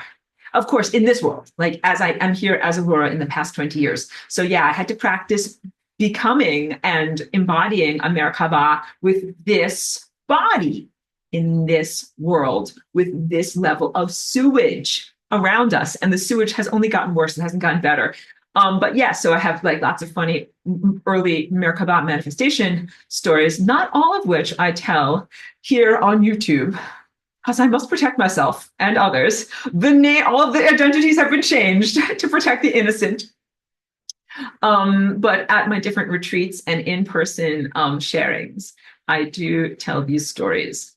So that's always a good motivation. If you're interested, please come to some of my in-person retreats and ask me anything. I'm much more forthcoming because I don't have to worry about protecting people from stories of Merkaba's gone awry, which you can imagine. Like, I'll just say this: like, if you sit in your Merkaba and with saucy attitude, you're like, I wish for a pile of cash just fall in my lap. Like, it can happen, but not necessarily in a good way. That is life affirming. That will bring you onto timelines that you want. Sometimes you will get a cautionary tale and a joke about the monkey's paw, which is has nothing at all to do with Merkaba. So, partition aside this brief fun anecdote, but that is a human story that is mirrored in many different pop culture references, from The Simpsons to the movie Gremlins, where you get a monkey's paw that has 3 wishes. And with the first wish, you're like, Homer Simpson is like, oh,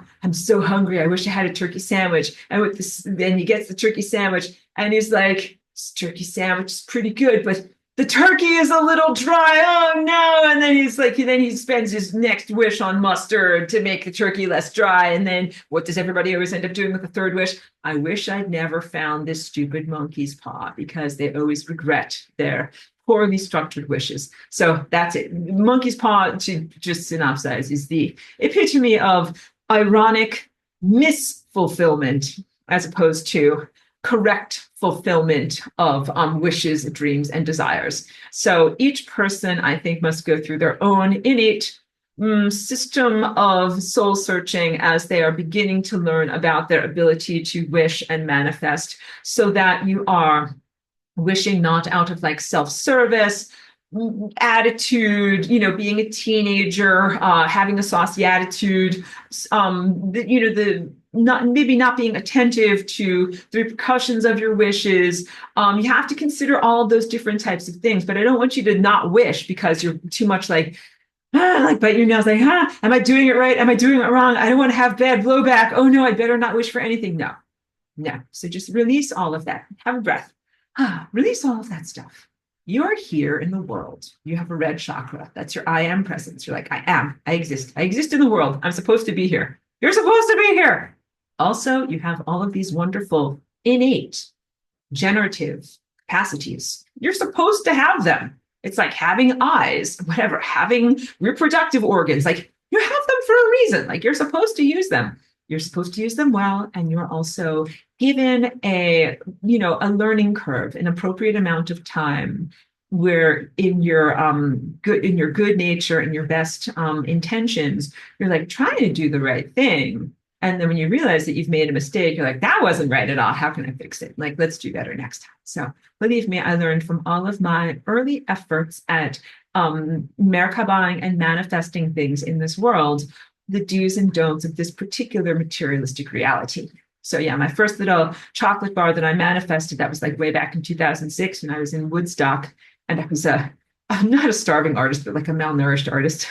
I had food, just didn't have a lot of good food. But yeah, I was like thinking about chocolate bars when I was in my Merkaba, in my meditation. And then I remember I went out for a walk and I walked past the bakery. I'd walked past there a million times, and I look in the window of the bakery and there is a chocolate bar with these patterns all on the label. And how did I know it was a manifestation? Because I'd walked past that bakery window millions of times. This is the first time that I saw that chocolate bar on that day. And so it was something new. And those patterns are my shorthand to myself that it came as an influence of my mind and my desires. And then when I stopped and did a double take. I didn't have to buy the chocolate. I was like, wow, like I think I made that happen. I definitely made that happen. And then once you start to recognize that your wishes and your mind is or are making things happen, then you must be attentive to your mind and start to manifest good stuff.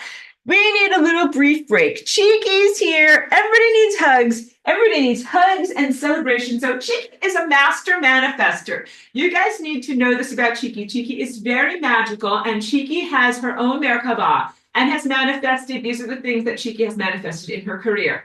An entire wonton outside of the Chinese restaurant, just sitting there on the ground. She scooped it up really fast because we don't have that food at home. Like, I never buy that food. And we always walk past the restaurant. She was sniffing. She's like, oh, it smells so good. I wish I could have a wonton, but it's an unfulfilled wish because mom never buys them. And then one day she actually finds one sitting right there on the sidewalk, right for her wonton. She has manifested a piece of pepperoni in a parking lot. She scooped that right up. We didn't have that food at home. Gutter fries, that's like some, whatever, McDonald's French fries that were sitting right there in the gutter, like maybe somebody opened their car door and they kind of fell out, just like chomp, get some of those. Cheeky manifested ice cream. We don't have ice cream at home. You're like, how did this happen? So this is one summer night. We were like out walking like 8 or 9 p.m. walking past the ice cream shop here in town. Everyone's outside. They're all eating their ice cream cones. There's this guy, look at his ice cream cone. We're walking past and we stop. And Cheeky just looks up at this guy, doesn't say anything, but the guy looks down at her, looks at the ice cream cone, and just holds the ice cream cone like this. And she goes, lick, lick, lick. And then she's like, thanks, mister. And then we keep walking on, okay? So these give you a sense of Cheeky. She's very, very magical, mostly food-oriented in her manifestations. But you have to understand, those are all very good examples of ways that manifestation can happen in the world. Sometimes it's through misadventure, like someone else dropped their wonton, but Cheeky, it's the fulfillment of her dream, right? One man's loss is another dog's great benefit. But then also sometimes it comes through communication. She communicated to that guy with the ice cream cone by asking, and he gave it to her. And that's big. That's very, very big. That sometimes your Merkaba is about just the pure wishfulness of you interacting in the world. We are going to give Cheeky a break and give her a little bit of food. But sometimes it's because you also use your social presence to ask for what you want. All right. So sometimes you'll find what you wish for just sitting right there for you in the middle of the sidewalk. But sometimes you might have to ask someone for it. And that's important because if you order Cherry Garcia, specific ice cream on a specific way and all these different things, you don't know exactly where or how you're going to get it. That's one of the things I wanted to make sure I tell you about. When you press run on your program, what you end up having is an amalgamation, an experience that is a blending of not only specific desires that you put into the upward facing pyramid, but also the contribution of the environment, which is the living time field, the other larger currents of time that are flowing through the world around you and that are lifting up your Merkaba as you are kind of moving through time. You're in a blend, and that it's not always about you. If it were always about you, you'd get exactly what you desired in exactly the time frame you desired. But when you press run on the program, it's a surprise what you will receive, because sometimes it will be modified slightly, either in its form or in its timing, dependent upon what is optimum for the entirety. So your desires do not supersede the entirety. You must recognize that they are within they must be complementary to the entirety, and you're creating a balance between self and environment. So you might get, we might need to open the door for Cheeky, we'll see. You might get a different flavor. Maybe you're like, well, I ordered this flavor, but what I got was like passion fruit supreme. But you're like, well, you must think it's pretty good, right? Maybe you thought you wanted to have it in a particular color of bowl. Maybe it instead comes in an ice cream cone. You can't be like, that's it, throw it away. It came in an ice cream cone. This isn't the fulfillment of my wish. You can't be that way. You have to be like, oh, what a surprise. It came in an ice cream cone instead of in a bowl. Or maybe it didn't come on Tuesday. Maybe it came next month. You have to be flexible in the fulfillment of your desires and your expectations, because, again, you are working with much, much larger time currents than just your life and your personal convenience. The difference between good magicians and evil magicians or dark magicians is that dark magicians are like, I want my ice cream. I don't care if I destroy the entire world. They want what they want. They want it now. They want it in the exact way that they want it. And they don't care if it kills or mutilates all time everywhere and kills everyone else just for them to be happy. All right. We are good people. We are not evil magicians. That means that we are making these wishes in the most respectful way that we can to say, well, I really do want like a giant pile of cash to just fall in my lap, but I don't want to destroy the world in order to receive what I want to receive. So I am willing to be flexible in what I receive and the timing of how I receive it. Okay. So let me just pause for one moment. We'll get to questions and comments, but first, what I'll do is talk about the third aspect of using the Merkaba. And that is after you've mastered immune system, protective force field, and after you have mastered conscious co-creative manifestation and wish making, then the final thing that you master is interdimensional travel. And the intermediate level of mastering wish making and manifestation, all of these stages can last for years. This is not something that is done overnight. Just like becoming a master musician, it is not fair to expect you to all of a sudden play like Mozart, overnight. So please be radical self-love and self-compassion as you're on your journey of awakening and self-remembrance, and know that the container of cosmic infrastructure, consciousness, and the material realm, the materium around you, is supportive of you in good faith as you are going through your learning process. But let's pretend we're fast forwarding. You've manifested both of these things, and you have to have a good immune system because you will be facing pathogenic places. I have a good immune system. I'm not just bragging. I've done a lot of stuff before I have come here as Aurora, as a walk-in in your world. I am not an infant of consciousness. I have already faced a lot of gross pathogenic stuff and scrubbed a lot of toilets, and I have a lot of antibodies. That's what allows me to be a plumberess and to be the cosmic cleaning lady here, all right? You guys are young and you're still working on your immune systems, and I can transmit some of my antibodies to you, and that is definitely what I do when I do all of these teachings and when I give good guidance to you about the things that are ego pitfalls, the things that are dangerous and destructive and disruptive, and the things that you don't want to allow to become overblown. You want to respond before they get way, way out of control. So please know that I can do what I do because I already have done a lot of stuff. And that I also have, of course, mastered the ability to manifest matter and events, but I had to learn how to do it in this body and in this context here. So other times and places were different.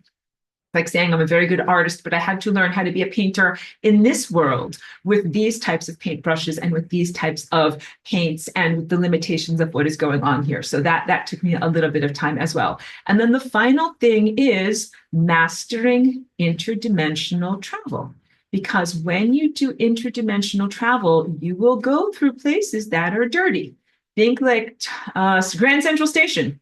If you're not a United States person, that's in New York City. It's the place where all of the trains and all the buses and everything goes through Grand Central Station. It's filthy there. Like not only are there unwashed people, but there's just so many people that go through there that everybody is churning out effluvia and all sorts of stuff. And it's just a big giant microbial petri dish.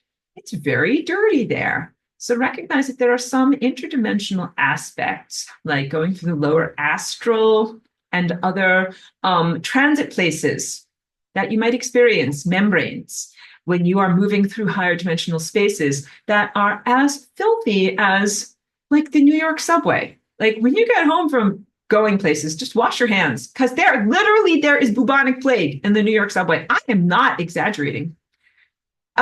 Yes, you have to have a strong immune system to protect you from bubonic plague when you go through interdimensional journeys. Okay, so got to have a strong immune system. You also have to learn to be really focused. And that is also part of what you develop in your muscles when you are learning how to do conscious co-creation and wish making. What you're really learning is how to focus on a particular timeline and moving through a particular series of events. And you're moving away from non-ideal events and you're generating and moving towards ideal events. Now I will give you the full and complete strudel recipe. Okay. These are the raw ingredients for making your Merkaba. 4 equilateral triangles for each pyramid, which is called a tetrahedron. So in all, you have 8. 8 becomes your magic number. 6 and hexa is the number of physical embodiment cellular reality. 8 is the number of higher dimensional reality. When I fold these little magical cardboard pieces into their little shapes, it creates a pyramid that is equal on all sides. This is different than the pyramid that you know is the Great Pyramid in Egypt, which has a square bottom. We'll get into that. This is an equilateral pyramid, and the other equilateral pyramid, of course, these are solid objects, so they cannot interpenetrate, but they complement, so they would be oriented roughly like that, but they would be interpenetrating with themselves. In order to travel interdimensionally, what you do is rearrange the puzzle pieces. You do not add to what you have, do not remove or amputate what you have. You rearrange. So I have to put one down so you can see this. What you're going to do is move one of these faces so that it becomes like this, and your base of your pyramid becomes a square. Doing this means that you gain an additional degree. Instead of having only 60 degrees, here, here, and here, you now have this degree at the top, which is 90 degrees. I might know it might be a little bit difficult for you to see with your eyes, but if we had a protractor, we would measure that perfectly. So in the triangle, 60, 60, 60 degrees. But in the entirety of the pyramid, we have this one up here, 90 degrees. 60 to 90. Adding an additional degree of freedom and adding an additional type of angle that you can put in there. Now, whenever I talk about interdimensional travel, oh, sorry, my tape is really not working so easily here, so I'm fiddling with this. I say you move perpendicular. All of my stuff when I talk about how to construct the cosmic infrastructure from the 0th degree to first dimension, second dimension, third dimension, fourth dimension, fifth dimension. Every single one of these dimensional leaps has something in common. And that something is called the 90-degree angle. 90 degrees is the angle of jumping into a parallel or higher dimension. When you rearrange your formerly tetrahedron-shaped pyramids into these types of pyramids that are like the pyramid at Giza, and then you have them arranged like this, kind of square base to square base, what you end up with is an octahedron. Octa means 8, and if we counted up the number of sides, faces, you would still have 8. Sesame Street. 1, 2, 3, 4, 5, 6, 7, 8. I'm pretending to be on the count on Sesame Street. 8, octa. And you can see that it is shaped differently. This different shape is what you achieve when you get to a higher speed, get to a higher level of purity, and are able to transcend the former realm that you were in. When you make an octahedron, it has inside of it the implication of the star tetrahedron. So here I have an actual crystal. I think it's fluorite that is shaped like an octahedron. I'm going to try to hold it up if the light conditions are just right.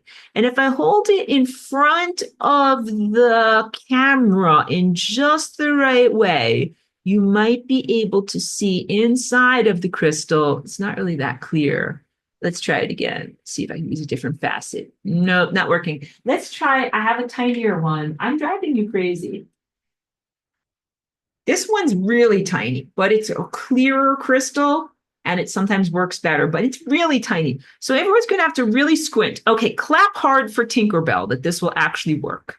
But there you can see the octahedron shape. And if we go closer, closer, closer, closer, closer, extreme close up, I hope you can see it in there. There is the reflection of a star tetrahedron inside of the octahedron. Now I draw it for you. To the whiteboard we go. Oh, actually, we can just draw it on top of this one, make life easier. Okay, so we're going to just a little prefab. Start off with the already existing outer structure of what we've got here, okay? So first, you can see we've already got this outer face. Oh, a thing just happened. I don't know what just happened. I pressed the button. I'm scared. Please keep going. Here's another one. Here's another one. That's the front face of the octahedron. Here is the side face of the octahedron. Woo, I'm drawing things, drawing stuff. Here's the other side face of the octahedron. It's not a perfect drawing. Here's the front face, the other front face of the octahedron. Then there's one that sticks away from the camera that we can't see. It's change colors. I can't change colors. Sometimes technology is very not nice. So let's just stay with the same color, but pretend that we're counting on Sesame Street again. Are you ready? Count with me. 1, 2, 3, 4. Okay, here's 5 pointing away from the camera and to the right. 6 pointing away from the camera and to the left. 7 pointing away from the camera and behind. And then 8 pointing away from the camera and behind. Those are, oh, I could change. Technology now made me lie. Now technology is like, you're a liar.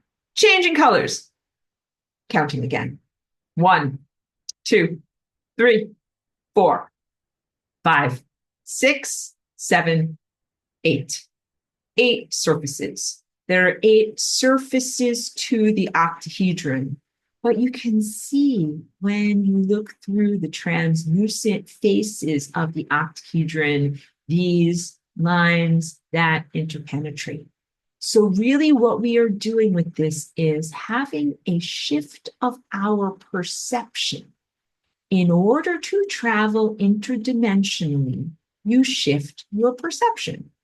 Let's go to a whiteboard and I'll explain to you through whiteboard. Okay, you got questions, I got answers. I'll get to your questions in a minute, I promise. Okay, first, let's just draw, first let's get no. Sure. Okay, now I'm gonna be sad. Don't be sad, just get you up. First we want this. Now, first, let's draw just a regular blue hexagon. Okay, here comes a hexagon. 1, 2, this is super fat. 3, 4, 5, 6. That is so almost there. See if I can I make things fit? Good. Okay, so in your system of perception, you look at this as if it is a flat line drawing. You're like, that's a flat thing. An outline doesn't have formfulness. But if I just do a couple of simple things, let's just change colors to make this a little bit easier for you. I put that there, I put that there, and I put that there, and I put that there. All of a sudden you're like, oh, Aurora, you drew a box. That's a picture of a box, right? And let's just get a different color so that we can just kind of gesture this for you.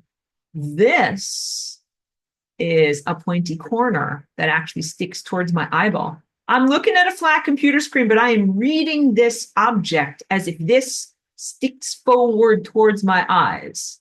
And I am doing this, I'm speaking in your voice now, because I am an inhabitant of, oops, I just switched to my face. I switched to my face. I don't know what I just did, but I'm an inhabitant, you speaking right now. I'm an inhabitant of Western industrialized culture post-Renaissance.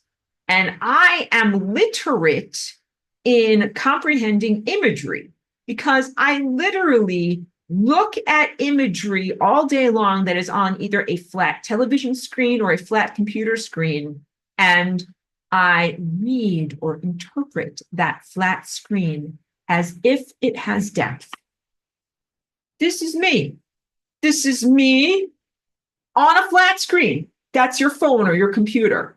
But you interpret this flat screen as if it has depth.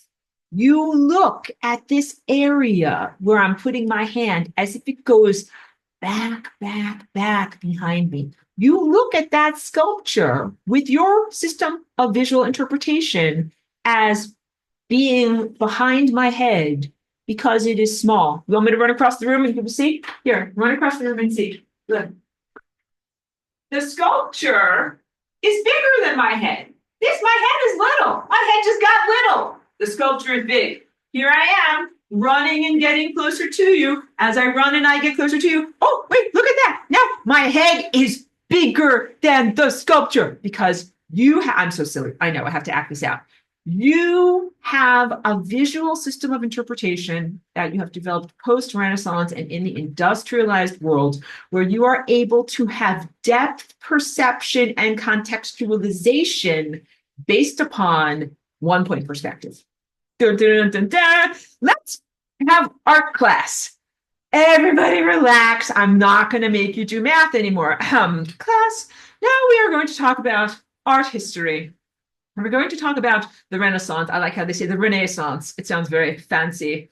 Yes, the invention of one-point perspective and the Renaissance. So before, let's say, the 1500s in Northern Europe, most artwork was using the artists either, I have to open the door. Hold on a second.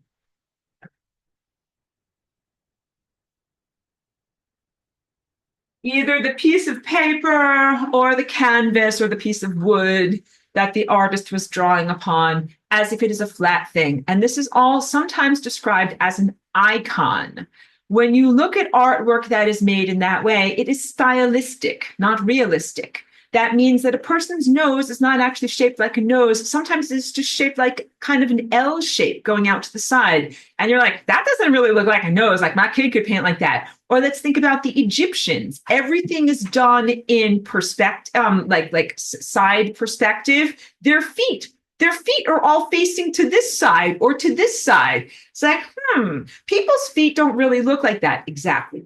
They did not have one-point perspective. They did not have the capacity to create an artificial sense of depth on a flat surface.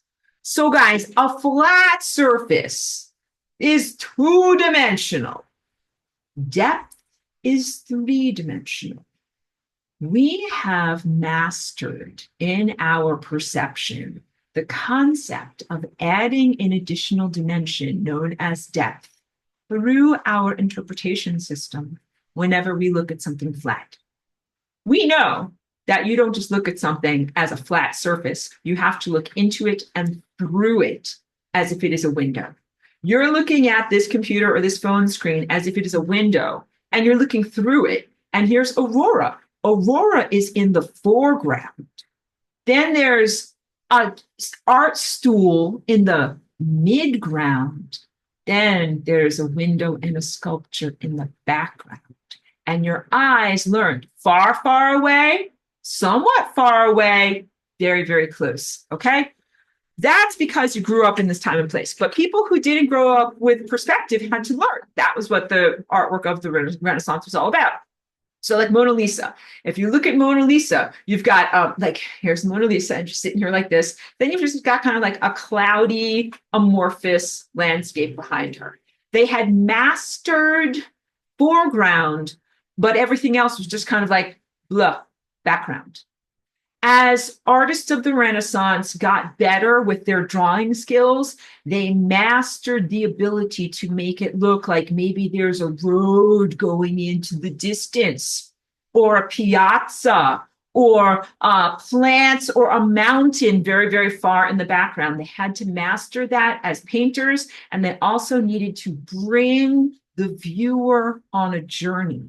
Because if you just laid that on someone who was used to looking at the world as iconography in a two-dimensional flat world, they wouldn't know how to comprehend it. You had to take people on a journey of expansion of perception to be able to say, well, now I'm going to show you a face that looks like a rounded form with the real nose. And then I'm going to show you a person in front of a background. Then I'm going to show you a more detailed background, and then I'm going to show you how that more detailed background actually goes all the way back into the infinity. So if I go back to a little whiteboard action over here, hold on a second. I'm going to have to bring Chickens in. Hold on. She's barking. Brief pause. Brief pause. Did I press pause? Let's draw whiteboard stuff. So what is 1 point perspective? I'm an artist, and this is my canvas. This is the 1 point, that dot. You can't even see it. Make it a bigger dot. Boom. How come you can't see that dot? Now that is a dot, okay? Now, all of the lines of this drawing are going to go into that dot, which represents infinity in the distance. So here is a road. That's actually not a pyramid. I'm drawing a road. This is the yellow line that goes down the middle of the road. Okay? Now let's draw the horizon, because you guys are trained. Your mind is trained. You're like, oh, of course, that's the horizon. Wait, we can even do better. That's that. I just drew like Nebraska or someplace very flat. Here's the horizon. It's mountains, mountains, mountains, mountains, right? And then let's draw whatever. Here's the sun. Here's the sun. And then here are rays of the sun moving upward, okay?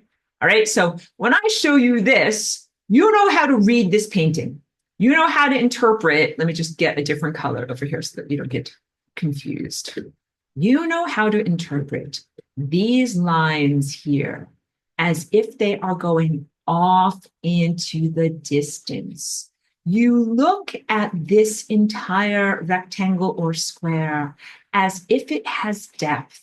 You're looking into it and through it and beyond it. Literally, the focus of your eyes is beyond the surface of the painting. And your interpretation is to interpret this entire space as if it is a third dimension. But in reality, it is a flat painting that is on a wall. And if you were to walk, if this is you and you walk around the back of the painting, what are you going to look at? Are you going to see an actual road, an actual mountains, an actual sun millions of miles away? No, that does not exist there. There's just the gallery wall behind a painting. And your intellect knows that. However, you are interpreting this as if it has depth. That is how you change from a star tetrahedron with these equilateral triangles in this format. That's the lower dimensional or flatter version of the strudel.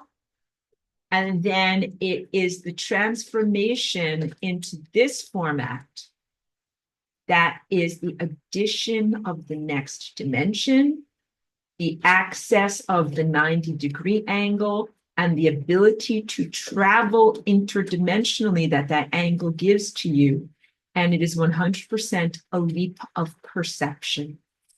So you do not have a giant thruster. That's your oxygen, liquid, solid oxygen boosters, boom, psh, upward, outward, out of Earth's gravity well, off to infinity and beyond, spaceman.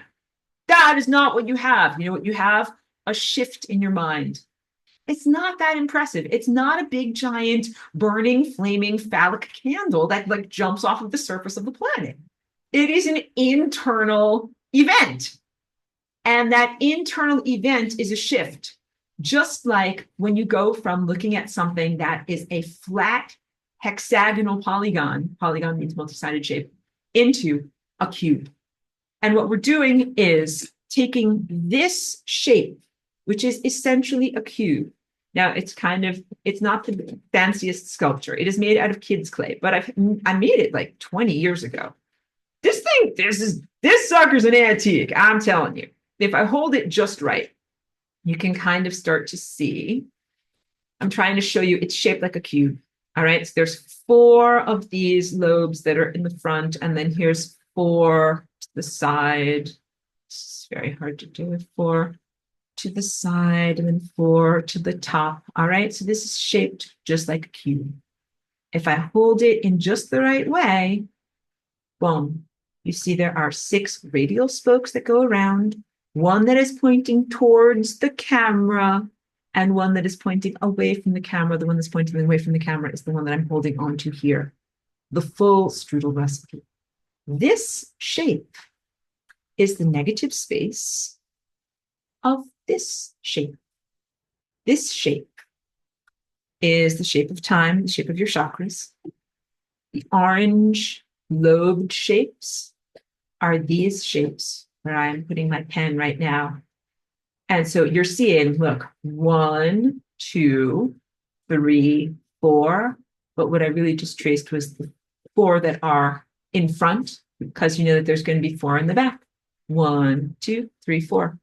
1, 2, 3, 4, 5, 6, 7, 8. Count them up. Count them up. 1, 2, 3, 4, 5, 6, 7, 8. 8. You are looking at an interrelationship between 6 and 8. The shift in your perception is the shift from hexagonal cellular formations based in the number 6 to square octagonal formations that are based in 8. Now, when I said square, resistance came up. I know, because I'm telepathic. And you guys are like, wait a minute. I'm skeptical. Saturn's cube. Squares in Mecca, the Kaaba of Mecca. Wait a minute. That's big, giant, black square thing in Mecca that contains a piece of meteorite that is of questionable origins and even more questionable influence on humanity. That's a square of Saturn, and limitation and naughtiness is called the Kaaba. And this thing that you're teaching us about, wait, where's my thing? It's right over here. It's called the Merkaba. I'm skeptical. Jump out. I'm gone. I'm out of here. Wait, guys, don't go anywhere. Let me tell you more about this. So, of course, the phonemes, Merkaba, the sound symbols have percolated through many different layers of our culture and have taken on many different attributions as they have gone through different levels of culture. Please don't throw out, negate, or erase the entire strudel recipe, because some people have made flat strudels that are strudels of limitation and imprisonment, and not given you the full strudel recipe, which is an expansive strudel recipe of rising up and flying into higher dimensions. Okay? So yes, I will agree that the black cube, as it shows up not only in what is known as Saturn worship, which is also related to Satanism, but also the Kaaba, as it is known in Mecca, and the tefillin, the phylacteries that are in traditional Judaism, which are small black boxes that males use in ritualistic prayerful moments on their hand here and on their forehead here. Even the square-shaped mortar hat of a college graduate in the traditional world of academia.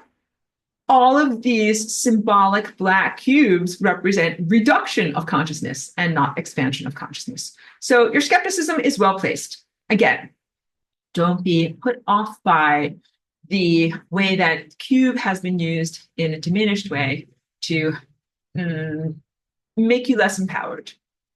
Full information and being fully informed is the pathway to real empowerment and being able to genuinely comprehend and inhabit all of these shapes and use these shapes to be fully free. So again, you're not supposed to be like, that's it, squares are compromised, no more squares for me. I only do triangles, or I only do circles, or I only do rhomboids. No, you should be able to access and utilize all of the shapes that are in the world. They're all you. That's very, very big. Like you're like, I'm a 60-degree angle. I'm a 90-degree angle. I'm all of these things. You're all of these things. And it is in the comprehension and perspective of the embodiment of all of these things that you're able to find freedom. Okay. So traveling interdimensionally, what does this look and feel like? Christopher's so wonderful. I love this comment because I just saw it out of the corner of my eye. He says, I loved what he says. Wow, I love today's class. Thank you. You are so welcome. Thank you for that enthusiasm. I'm really, really happy to share with you. So this is experts only stuff. Interdimensional travel, the third level of using your Merkaba. This is the advanced teaching, but of course, crockpot of learning curriculum at this point. How do you do this type of interdimensional travel? So first of all, none of it requires any level of equipment other than your physical body. All that you need is your physical body. This is your starship. And you also have to have your body in your vehicle in good condition. Like you have to have plenty of oxygen, plenty of water, plenty of glucose, plenty of nutrition. Like all of this is done at optimum levels, not at non-optimum levels. All right. And then also you have to use your consciousness and to a certain extent, your cognitive presence, but also your intuitive knowledge or your innate intellect beyond cultural proposals. So this ability to comprehend that something has depth when you look at it, that's actually cultural. We took someone from a completely non-industrialized culture that had never seen a screen before and that had no idea about one-point perspective, and we showed them these images. They might be like, you're showing me a bunch of like moving blobs, like this means nothing to me. And it might take time for them to even begin to comprehend that they're looking at something that might be a portrait or a landscape. Like it requires neural pathways and levels of your filter of reality and how you interpret raw data needs to be calibrated to be able to comprehend what it is to add an additional dimension. But once you master that, then it becomes almost a reflex. There's no way for you not to do it. So now whenever you look at a TV screen, you're always like, yeah, I'm looking into a world. I'm not just looking at a flat glass surface with moving colors on it. You're totally with me all the way. So the capacity to move interdimensionally is a capacity of your perception. And it very much does relate to your flesh. I want to say the flesh does follow. So here's my personal life experience from this. Yes, I use my Merkaba at the level of highest advanced artistry and have done so many times, but I don't do it capriciously. I don't just do it to travel down the road. I joke, return your library books. People are like, returning library books? What are you talking about? Or to buy a quart of milk might be something more relevant. But you don't use it just for some silly mechanical mundane task. You use it to get places and do things that you can't do in your regular car. Please recognize that. Homer Simpson also has an episode where he gets some kind of magical portal device at a garage sale and he uses it for his laziness. He can reach through the porthole here where he is sitting on the couch, get to the kitchen, grab a beer from the refrigerator, and then bring his beer back through the porthole without having to get up for mere laziness. We do not do portals at this level for mere laziness and convenience so we can get a beer. That is not what you do it for. You do it for magical or deeply spiritual purposes. And if you're like, I'm not sure if this is a magical or deeply spiritual purpose that is worthy of me being able to utilize this magical activity, then you should hold off because it's expensive. A moonshot is expensive. I know you guys are all, I hear you. Some of you are like, it's a conspiracy. Stanley Kubrick, that moonshot never happened. I'm like, okay, girl, we can have a whole conversation about this, but let's just keep it like regular for right now. If that activity happened as it is told in the culturally normative sharings of this world, we'd be like, that sure is expensive instead of an expensive fraud. All right. Even though I'm totally with you that the ISS is green screened and so many other things are going on right now. Believe me, I'm totally with you. Okay, let's just do it. I look at these videos sometimes of, astronauts who are supposedly in zero gravity, and they share them all the time. Like, they're wearing Christmas hats, they're celebrating Thanksgiving, they're in space, whatever. Whether the ISS as a piece of space junk is flying around in orbit or not, I don't think that these actors known as astronauts on these particular video sharings are actually in zero gravity. Because why? Because it's evident to me, if I just tilt my camera a little bit, that they have on one of those types of belts right around their hip to be able to kind of make it appear as if they are floating like belts on wires. Because when they are supposedly floating in zero gravity, their vertebrae are still stacked with what is known as the center of gravity. When you're an athlete or a dancer, artist, ballerina, you have to know where's your center of gravity because it helps to keep you from falling over left to right. And center of gravity is held up by posture muscles, and posture muscles don't lie. Posture muscles are formed before your cognitive brain is formed. They're formed when you're a baby. When you're a baby, before you can even talk, before you know how to lie. And your posture muscles help you to stand up so that you don't fall over.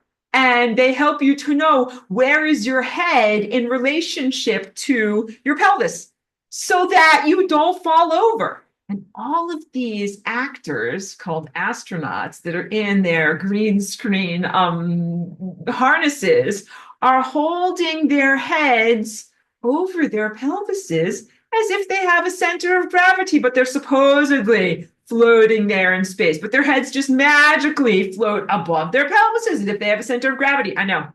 So what would, and also don't get me going with their hairspray straight up. This is turning into quite a florid rant, I know. But when you are in zero gravity, and you guys don't know this because you don't have a frame of reference for it, but no, they're lying to you because your hair would not just simply stick straight up. It would be waving around like this, like a space mermaid. Sometimes it would come in front of your face like this. Watch their stupid videos. Did that lady ever have her hair come in front of her face once? This is me being very mad. And sometimes I am slightly Italian when I am mad. But no, her hair never comes in front of her face like this. It's always sticking directly straight up like this. We call that NASA hairspray. It is just a big lie. And it's an unfunny joke that they're using to mock you.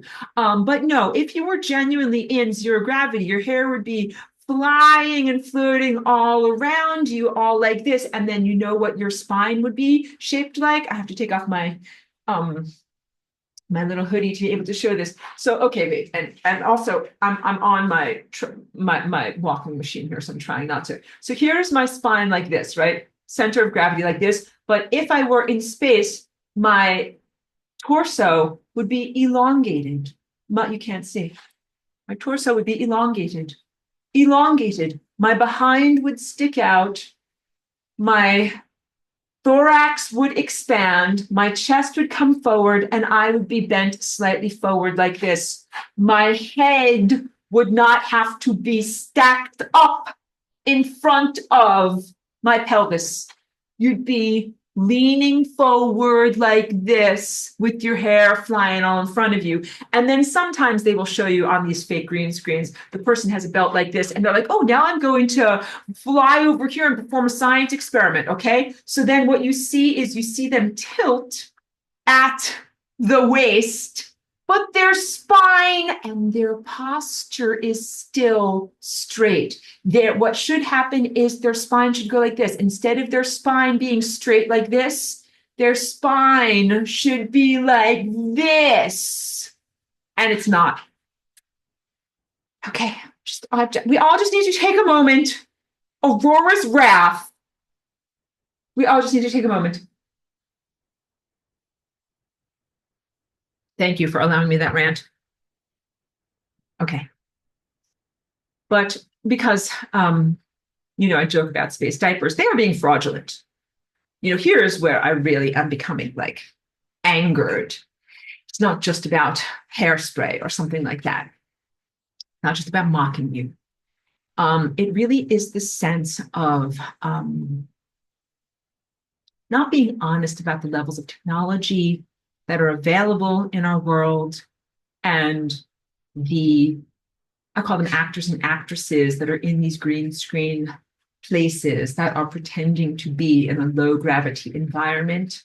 They all sign non-disclosure agreements and will not be allowed to express the truth to you because they're upholding a limited narrative of the type of technology that is available to you as Earth surface humans. But there are actually two tiers of technology that are available to you. There's the overt disclosure, which would be clanking metal spaceships and space diapers and blasting off into G-forces and things like that. But then there are other levels of technology that are either reverse engineered or magical presence that came from either a future or otherworldly or parallel dimensions that they have access to, that they are utilizing, but that they cannot disclose to you. And so it's not just that these guys are having a joke on you and they're laughing behind their hands, like hairspray ladies up like this, like those people actually think that I'm in space and I'm actually, whatever, in Cape Canaveral, Florida. I'm going to go to the beach after I'm done in front of this green screen. It's not just that. It's the agenda behind their lies. Why lie? Why lie? Just for a fun Halloween trick? Or for something deeper. And it's something deeper that is really what is so corrosive, that you recognize that these people who are supposed to be the most highly respected academics, I want to say academicians, academics and military people protecting you in some way, are lying to you and signing non-disclosure agreements. That means that they will never tell you the truth about the technology that they are actually accessing, what they're actually doing. And then huge questions about what they're doing with these budgets, as it supposedly is millions of dollars to support these people who are supposedly floating around in space, but are instead clearly floating on wires. Okay, so that is just its own rant. Just encapsulate it and digest it as you would like to. Thank you for allowing me that rant, because I can't keep it inside. Girl, I cannot keep this inside. Okay, but now back to Flying Rainbow Lasagna and true interdimensional journeying. I do true interdimensional journeying, and I don't do it for silly, capricious reasons. I do it for intentional reasons. And those intentional reasons have to do with my mission and my purpose as a cosmic presence. So again, not just to buy milk at the store, not to impress someone else. Clearly, I'm not like, okay, guys, tune in for next week. I'll demo how to do interdimensional travel. All right. And then I'll get people to watch me on YouTube. Like, clearly, I haven't done that. I'm not about to do that. I don't do that. Why do I not do that? Because I'm doing something else that's my priorities are greater than either creating a sideshow or some form of notoriety in the physical world. You don't do this type of stuff just for notoriety on an ego level, okay? You don't do that. It's big, important for you to know that. And you do it because your inner compass tells you, I need to go here now. But I do have a good story about a time when I had an eyewitness to one of my flights, okay? So this is way back when I was in Woodstock. Also, P.S., it was a lot easier to do interdimensional travel before this frequency doo-doo in our world, all right? It ain't so easy anymore. But I was in my backyard in my home where I lived in Woodstock. And my friend, who's a fellow artist, was going to come and visit me. And I was in my backyard, and I'm like, I got time before my friend comes, and I have to do my important Merkaba stuff. So I'm sitting in my chair, doing my Merkaba stuff, traveling interdimensionally.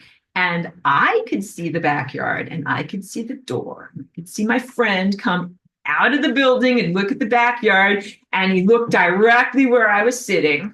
Totally looked right through me.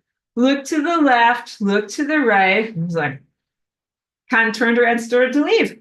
I was like, oh, hey, wait, man, I'm right here. And then I got up out of my chair. And then, of course, he saw me and everything like that. But he could not perceive me. He could not perceive me because I was moving at a different frame rate than his perception. this is what happens. And that's why I can share that with you. I'm not sharing for ego purposes. I can share that with you. It happened to me because I needed to learn and know about what are the mechanics of this interdimensionally, and how does it perceive, how is it perceived to others who are moving at a different rate.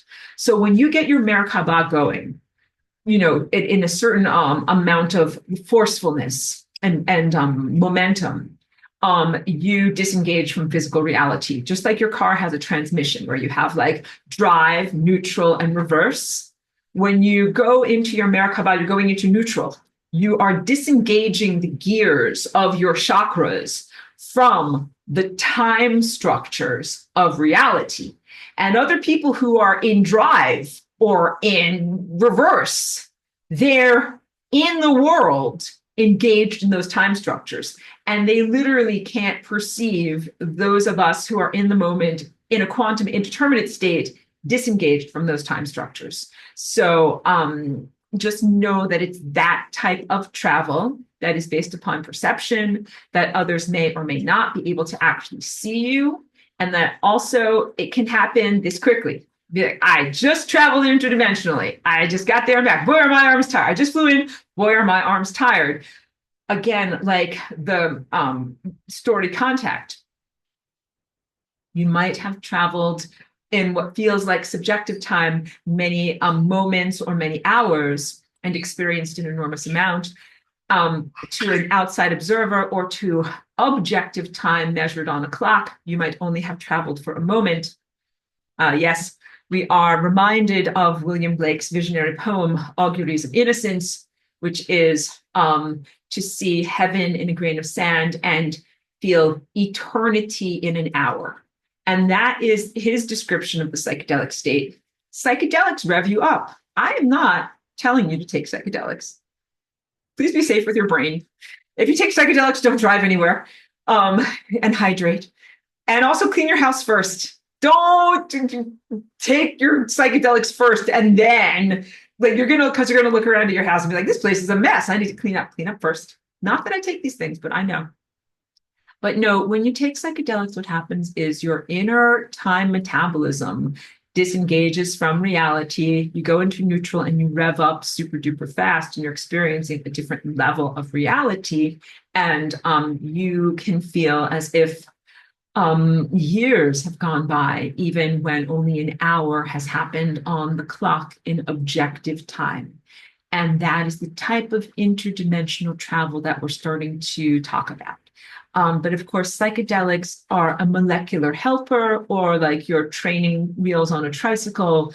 They are not sustainable, and certainly not something that you do as an adult trying to do something like ride in the Tour de France, which is, the greatest level of athletic achievement that you can do on a bicycle. So training wheels at best. Please let them go when it no longer serves, and learn how to rev yourself up without those molecules. But, I already told you, it used to be so much easier for me to travel interdimensionally before this bad stuff down here. All of this stuff is inhibitory to the correct formation of your Merkaba. And I want to say the correct formation of your strudel. All of that stuff makes it a lot harder to create strudel. So here's how the control structure worked, like this.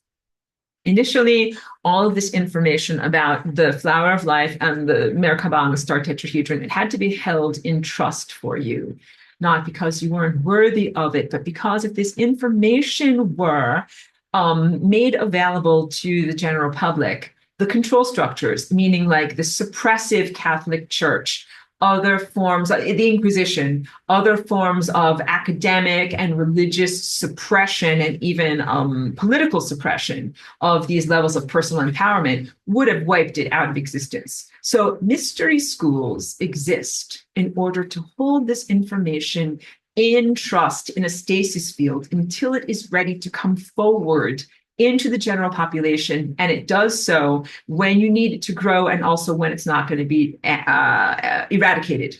So millennia, this stuff was held in trust for millennia. You can go back and you can find, and Drunvalo did go back and find carvings on the ancient Egyptian stonework of the flower of life.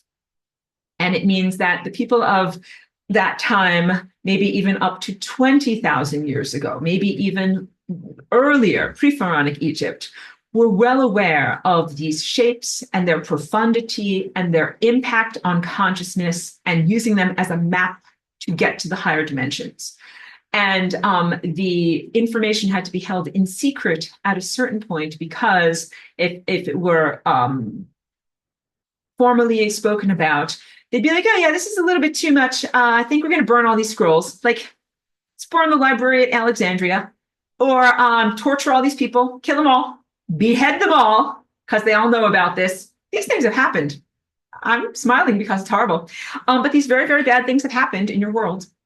And that is to reduce access to this critical information. By about the 1980s, within the past 50 years or so of the world that you're living in, that's when this information started to come forward from all these different mystery traditions, not only ancient Egypt, but also the Maya of South and Central America, aspects of the Hindu culture and Buddhist culture. Basically, every single continent holds puzzle pieces and aspects of truth that were safeguarded through secrecy and then suddenly came forward. And you, as an aspirant in this time, I want to say in the modern age, it's been your job to basically go to bookstores and possibly other places too, and find these different books and then synthesize all of this information from various different vectors of culture and have it come through you and also through your cultural filter and build a comprehensive view of reality that gives you the empowerment and the muscles that you need to be able to transcend reality and fly forward in freedom. It's a tall order, I know, and you don't really necessarily have mentorship as there was mentorship in like the Greek mystery schools, ancient Egypt, the dynastic traditions of Asia, having gurus. I don't think that you should outsource your power, but it helped a lot to have an art teacher. Like, imagine if you had to figure out art from the beginning every single time. Be like, wow, I just invented a paintbrush. Now I have invented pigment. Now I have invented all this. Like, you would do a lot just like trying to invent everything from first principles. And then at a certain point, you'd be like, look, guys, like, I painted a bowl of fruit. It's the ultimate. And it's so much easier when you can just go to art school and they're like, this is a paintbrush. This is paint. This is a canvas. Paint a bowl of fruit, and that's your first day, all right? And then you're able to stand on the shoulders of giants, move forward in leaps that wouldn't have been possible otherwise, okay? So in many ways, you're facing huge challenges in what you're doing without a lot of mentorship and without a lot of guidance. And also, there's a ton of antichrist technology because you should be guided. You can do this from first principles, guided 100% by your inner guidance, your insight, your eye of time that gives you all of this pure insight that tells you, go here, do this. Like, how do I know where to fly interdimensionally? I have this thing here that tells me where to go and I know what I'm doing. But there's right now all this antichrist technology. And all that stuff makes it really hard for you to connect with and learn from your inner teacher because there's a lot of false light. So not only did grandmother give you a limited strudel recipe and set you up for failure instead of success, but then there's all of these other loud voices that are yelling at you about how to make strudel. This is false light. And they're like, add a cup of motor oil. Like, that does not make food. Definitely does not add to the strudel. Or they're like, put strawberries on top of it. It's like, that is never going to happen. Strudel is made with apples. They are giving you 100% bad ideas and bad advice about how to move forward in freedom. And a lot of the bad advice mostly has to do with like using technological training wheels. Molecular training wheels are one thing. Technological training wheels, That's it. I draw the line. No, you should not have any tiny little types of this stuff in here. Does not make better strudel. Look, the AI is having a linguistic heart attack trying to comprehend what I'm talking about here. That's me being the Kermit meme. Questions and comments. I have much more to teach about, of course, but first I want to make sure that we get to all these things. First, let's go from the bottom up. I almost always have to go back like several hours, but let's go to the bottoms up. First, Caroline Allen, thank you for being here, says, $51 million a day budget gives them plenty of room to implement a hidden agenda. Totally, girl, you got it. All of the skepticism is warranted. And then also, Caroline says there are videos of the astronauts getting tangled in the wires that allow them to float. Totally, I've seen it. And says the green screens of the spacecraft failing. Totally seen it. NASA is also refers to as National Association of Space Actors, ACT, and also says its logo is a serpent's tongue and NASA means deceiver in Hebrew. All very apt. Oh, so sorry. That was my hard drive falling, but it didn't get harmed. It's just balanced precariously.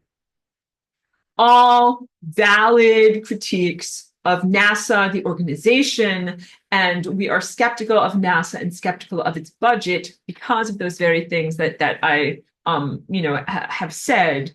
Clearly, there are two levels of technology, one of which is disclosed, one of which is not fully disclosed, but the not fully disclosed technology is still deployed in the world, and sometimes it's deployed against you. Not fun stuff. Not okay. And they're laughing with their hairspray. They also, just between you and me, as I continue my florid rant, like when I watch those videos, okay, and like they're in their little harnesses and everything like that, they are on something. Like they have given them some kind of astronaut joy juice. Those guys are so high. They're always like smiling and laughing, and their faces are so red. And they're all like, we're having the most fun time. Like they are clearly inebriated on something. That's all I can say. Don't think it's just coffee. Thank you again, Christopher, for your wonderful positive comment. And Carolyn says these classes are long, so perhaps a bio break of 5 minutes might be a good idea. Thank you for that suggestion, and I totally comprehend that. And if we sometimes need to have a four-legged bio break or a human bio break, I respect that very much, and I can begin to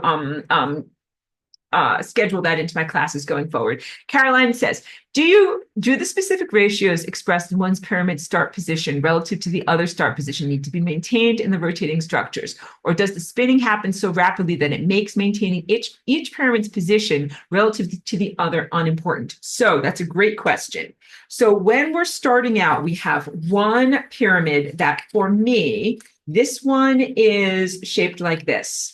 Of course, it's larger, but you can make them at various scales and they can become various levels of complexity. So I have a big one that's all around my whole body, like the drawing that I showed you, but I have a smaller one that's around my pineal gland. I have a smaller one that is around my thyroid over here. I have a smaller one that is around my heart over here. I have all of these complex interwoven ones, and I have them all throughout different mitochondria and other places in my body. So you can have multiples, just begin with one. The one that sticks outward from this vertex here, it sticks outward from my heart. And then, of course, I have the other one. I'm just going to use the same one, but I'm just going to turn it for you so that you can see it. The other one is up like this, and this sticks outward from the base of my spine. But the key point that you want to comprehend is this part is going to be in front of your face like a windshield, okay? So that's starting position, and this is just like ballet. I love ballet. I'm not criticizing ballerinas. I don't like the ballet industry because I think it gives people eating disorders and hurts their feet and sometimes their hip joints. But other than that, I love ballet. And in ballet, you have like your first position, your second position. So when you are doing the Merkaba, you can think of it as starting out in first position. When you are at rest and one of your pyramids is sticking out like this and the other one is sticking out behind you.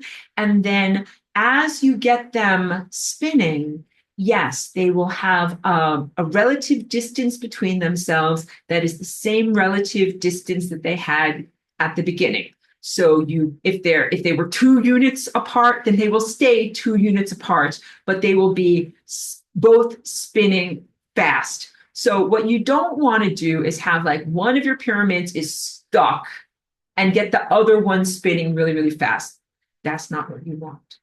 Just think about like having a bicycle.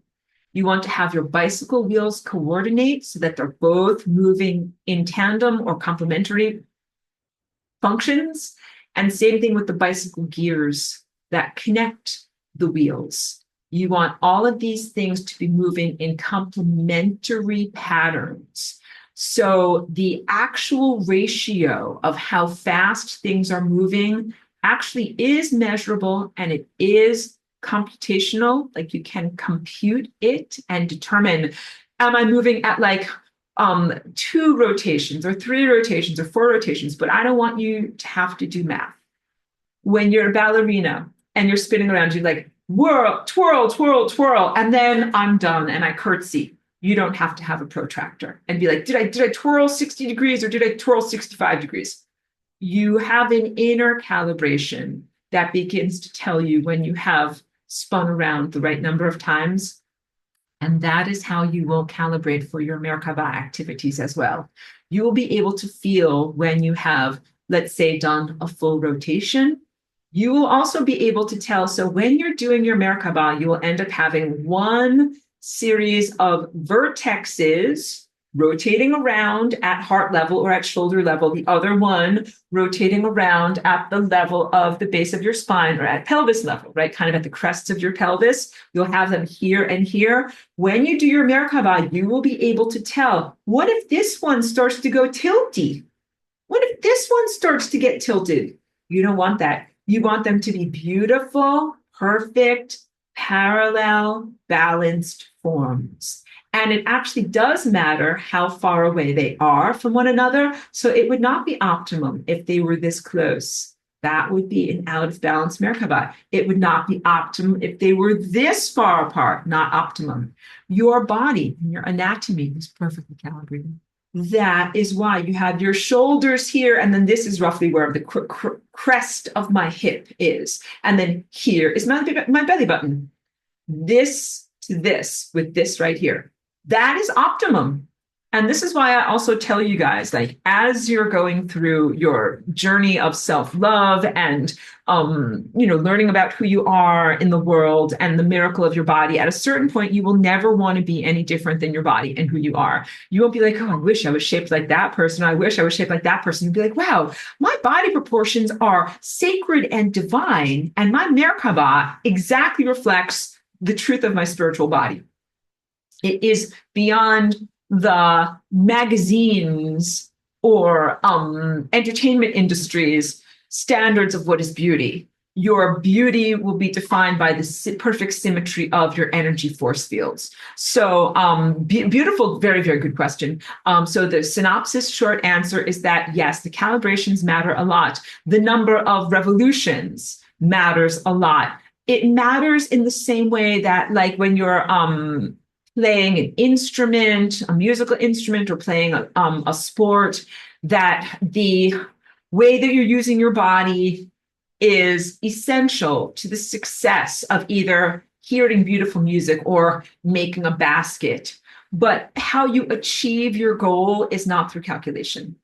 Like, I don't know anything about basketball, but I know that these wonderful basketball players do not bring a slide rule to the basketball court, and that they do all of their calculating through feeling states where they're like, okay, I need to kind of shift to the left, then I need to bounce the ball, then I need to jump over here, then I need to do this, then I need to jump up and slam dunk the basketball. And all of that happens in an inner calculation that is faster and supersedes what the intellect can do, and also, of course, does not require any kind of external, like I joked about a slide rule, a calculator, or any kind of thing like that. So all of this work, and all of these dances, and all of these shifts in your perception are highly calibrated, but they are using your highest level of consciousness and your body awareness, not necessarily the limitations of your intellect. So I'll get to whatever is the next comment, but let me just get to here. I love Christopher's great. He's like, math, yeah, I love it. Good, you're in the right class. I love it when people love math, because sometimes people are intimidated by math. So celebrants of math, I celebrate you. People who are not that comfortable with math, I celebrate you as well, because I make all of these funny jokes because I want you to feel like this is for you too. This class is for you. It is not only for math PhDs and people that are comfortable with words like polygons and vertexes. Yes. Okay, Pedro says back to work. Love the lasagna, but let's see if I can get to your question first. He says, not that I want to use them, but are these chems, crystals, or other substances that can help us accelerate this process? And what is the downside of using them? I would use something that helps with decalcification. Yes, you can use substances to help to decalcify your pineal gland. That is a positive thing. So there's something that is called Tulsi, Tulsi,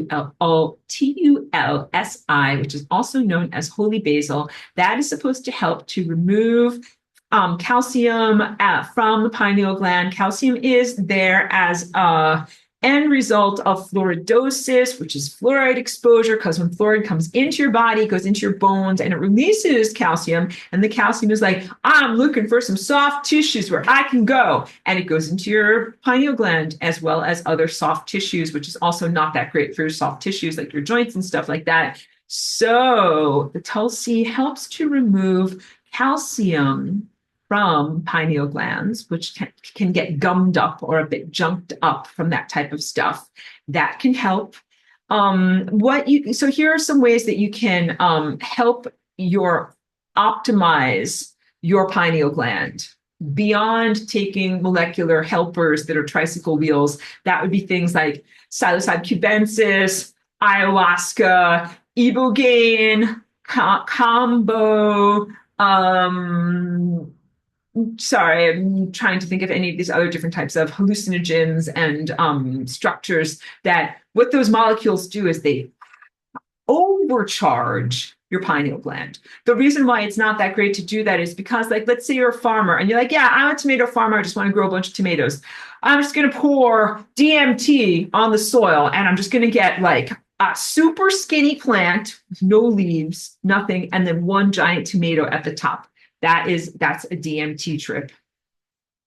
What you want to do is actually have a pyramid, not a skinny little plant like that, not one little rocket ship ride up to the lower astral. You want to actually have a whole foundation. And the whole foundation is like all of your great nutrition, all of the time when you go to bed and get good rest, all the time when you do stretching and working with your muscles and your tendons of your body, all the time when you do breathing exercises, all the times when you learn how to manage your emotions and, maintain your biochemistry and maintain an emotional equilibrium, all the time when you learn meditation and mindfulness and quietude, all the times when you learn about how to focus your attention, all the times when you learn about how to remove erroneous thought structures from your brain, and then get your visionary experience, which is, the creation of the actual fruit of your mind. It is erroneous and unnatural to expect a giant tomato on a tiny little slender stem. Plants aren't built that way. You're not built that way. It is erroneous to presume a visionary experience 24 hours a day, every day. It is also not a light switch. So it's not something that you should commodify. You shouldn't be like, yeah, next Wednesday I'm going to have a visionary experience. Pencil me in. And you should also not be like, pay me $5 and I'll share my visionary experience with you that I'm going to have on Wednesday because it's a light switch that I can turn on. No, visionary experiences and the activation of the pineal gland is meant to be something that is spontaneous, incredibly valuable, not for sale, like not a commodity, but an experience like, a sexual intimacy. Something that is so special that you never sell it and that it can't really be scheduled because it happens when you're in the mood. It happens in the right moment. It happens according to a series of, other factors that kind of help you to get to that moment. And that's also why I don't agree with what I call like disco drugs, because people take disco drugs when they go out to the disco at night. Like they're like, okay, I'll meet you at the club at 9 p.m. So at 8:59, I will take my disco drug. And then by 10 p.m., I'll be seeing wild colors and we'll all dance around. Like that is actually not a respectful way to treat your body or to treat the world of visionary experiences. And it's also like people will be like, I'm going to Burning Man. I'm booking a week. Like I'll be away for a week having my visionary experiences. And they just, don't take care of their body. They don't sleep properly. They don't eat properly. And they just take a lot of drugs and molecules. And like, that is not good for your body. It's not sustainable. When I talk about these things being good, it is beyond moral righteousness. It is really about the question of how to use your vehicle and whether something is sustainable. So on your car, like, you have the transmission on your car. Should you be redlining the engine 100% of the time? You'd be like, no, Aurora, that will ruin your car. That will burn out your engine. Guess what? People who take things like DMT and LSD and cocaine all of the time are redlining their brain all of the time, and they are ruining the engine. What does ruining the engine look like? It looks like creating neurochemical imbalances that burn up or overutilize a dopamine savings bank. Burn out your dopamine, use it all up. That's what cocaine does. It burns through your neurotransmitters, and then you used up pretty much like all of your dopamine for the next 25 years in one discotheque adventure. That's not healthy and good. And then you will be in debt and have no good, happy feelings for the next 25 years. Terrible. Unless, of course, you take more cocaine. Terrible. And then what people do often when they go into recovery, what they tell them? They're like, look, you're not going to feel good. You're never going to feel good. Deal with it. Be sober. That is horrible. All of this is really, really distressing. And not just cocaine. MDMA, ecstasy, burns out. It overuses the chemicals. The chemicals gush forward. And you're like, I feel so happy. I love everyone for 5 minutes at the discotheque. Then there's the crash. And then you don't love anyone for 5 years. Does that sound very fun and positive? I should be like in the anti-drug council talking to kids in school. Be like, don't take drugs, kids. But it's true. If I described it in that way, you'd be like, no, that sounds like a terrible deal. Like one night of pleasure and then no positive feelings for 5 years. Well, unfortunately, many people that are a part of what is known as the festival culture are finding this out through their own explorations. They feel great when they take ecstasy. They feel like they're in community. They feel like they're connecting to other people. And we all love and hug each other so much. Then they come down off of ecstasy and they're like, wow, how come I don't have a sense of human connection? Because they can only get to that sense of human connection when they very, very artificially make their energy levels go up into a big giant tomato without the foundation of really good stuff. It's very sad because what it means is that they live in an environment, in a culture where there is no just genuine human companionship. There is no just genuine, like just positive camaraderie and good feelings. And we all feel good being with one another. They feel so isolated and so bad about themselves that they have to take a molecule in a party situation where everybody takes the molecule. Then they're like, hooray, we're all friends. We all feel great. Then the party is over. The molecule is gone. The energy is gone. Their brains are fried. And then they go back to feeling even more isolated than they felt before. It makes me feel so sad. Very sad. And I haven't experienced that. I have been in the world and I have observed people who have experienced that, which is where I'm coming from. That I hope that sounds like a loving and compassionate critique, not a judgment, because what I want is to warn you off. Have you guys, virgin brains, avoid it. And if anybody has done that, just know, like, I'm not judging you for it. I feel very bad for the way that you spent your money. Like, if you got ripped off in some way, someone stole all your money out of your ATM account and then you don't have any money and you're feeling bad. I'm like, I feel bad for you. Like, I don't want that to happen to you. But unfortunately, that has happened, far too much in our world. And it's because people are looking for this facile, predictable way to create a simulacrum or an artificial experience of what the visionary experience is. And I will tell you that all of these molecules, they really don't give you the real visionary experience.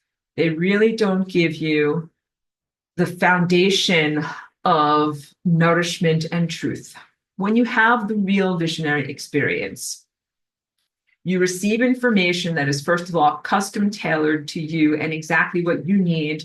And it comes to you through your cultural viewpoint and through your human viewpoint in a way that is perfect for what you need. Exactly the right concepts and insights in exactly the right amount and in exactly the right moment that you need for personal growth. So it's non-transferable. What works for me and what I need in my curriculum of the moment is not exactly the same as the guy next to me or the people that are in that group over there. And that's why it's not transferable. When you have your inner true awakening and inner visionary experience, some people are like, okay, everybody shut up. I have so much to tell you. Blah, blah, blah, blah, blah. It is not relevant to other people. Sometimes it's even a little bit harmful to try to tell that to other people because maybe you got a particular teaching about whatever, the necessity of getting good sleep at night. But it's relevant to you, but it's not relevant to other people when you tell them about it. It just knocks them off their game. It doesn't actually inform them in some way. All right. The insights that come to you are your particular viewpoint and your particular higher self guidance. It's actually not a one-size-fits-all outfit, and it's not right for you to try to impose your visionary experience on others. Although, of course, you can try to express it and you can offer it to others, which is what I do. I'm like, yeah, like, this is my visionary experience, and this is what it looks like to me. And here's a painting. Look at it or listen to my music if you would like to. It's you understand what I'm talking about. I'm very careful in my verbal sharings of things that have come to me in pure insight, because I actually really recognize that some insights come to me that are not to be shared.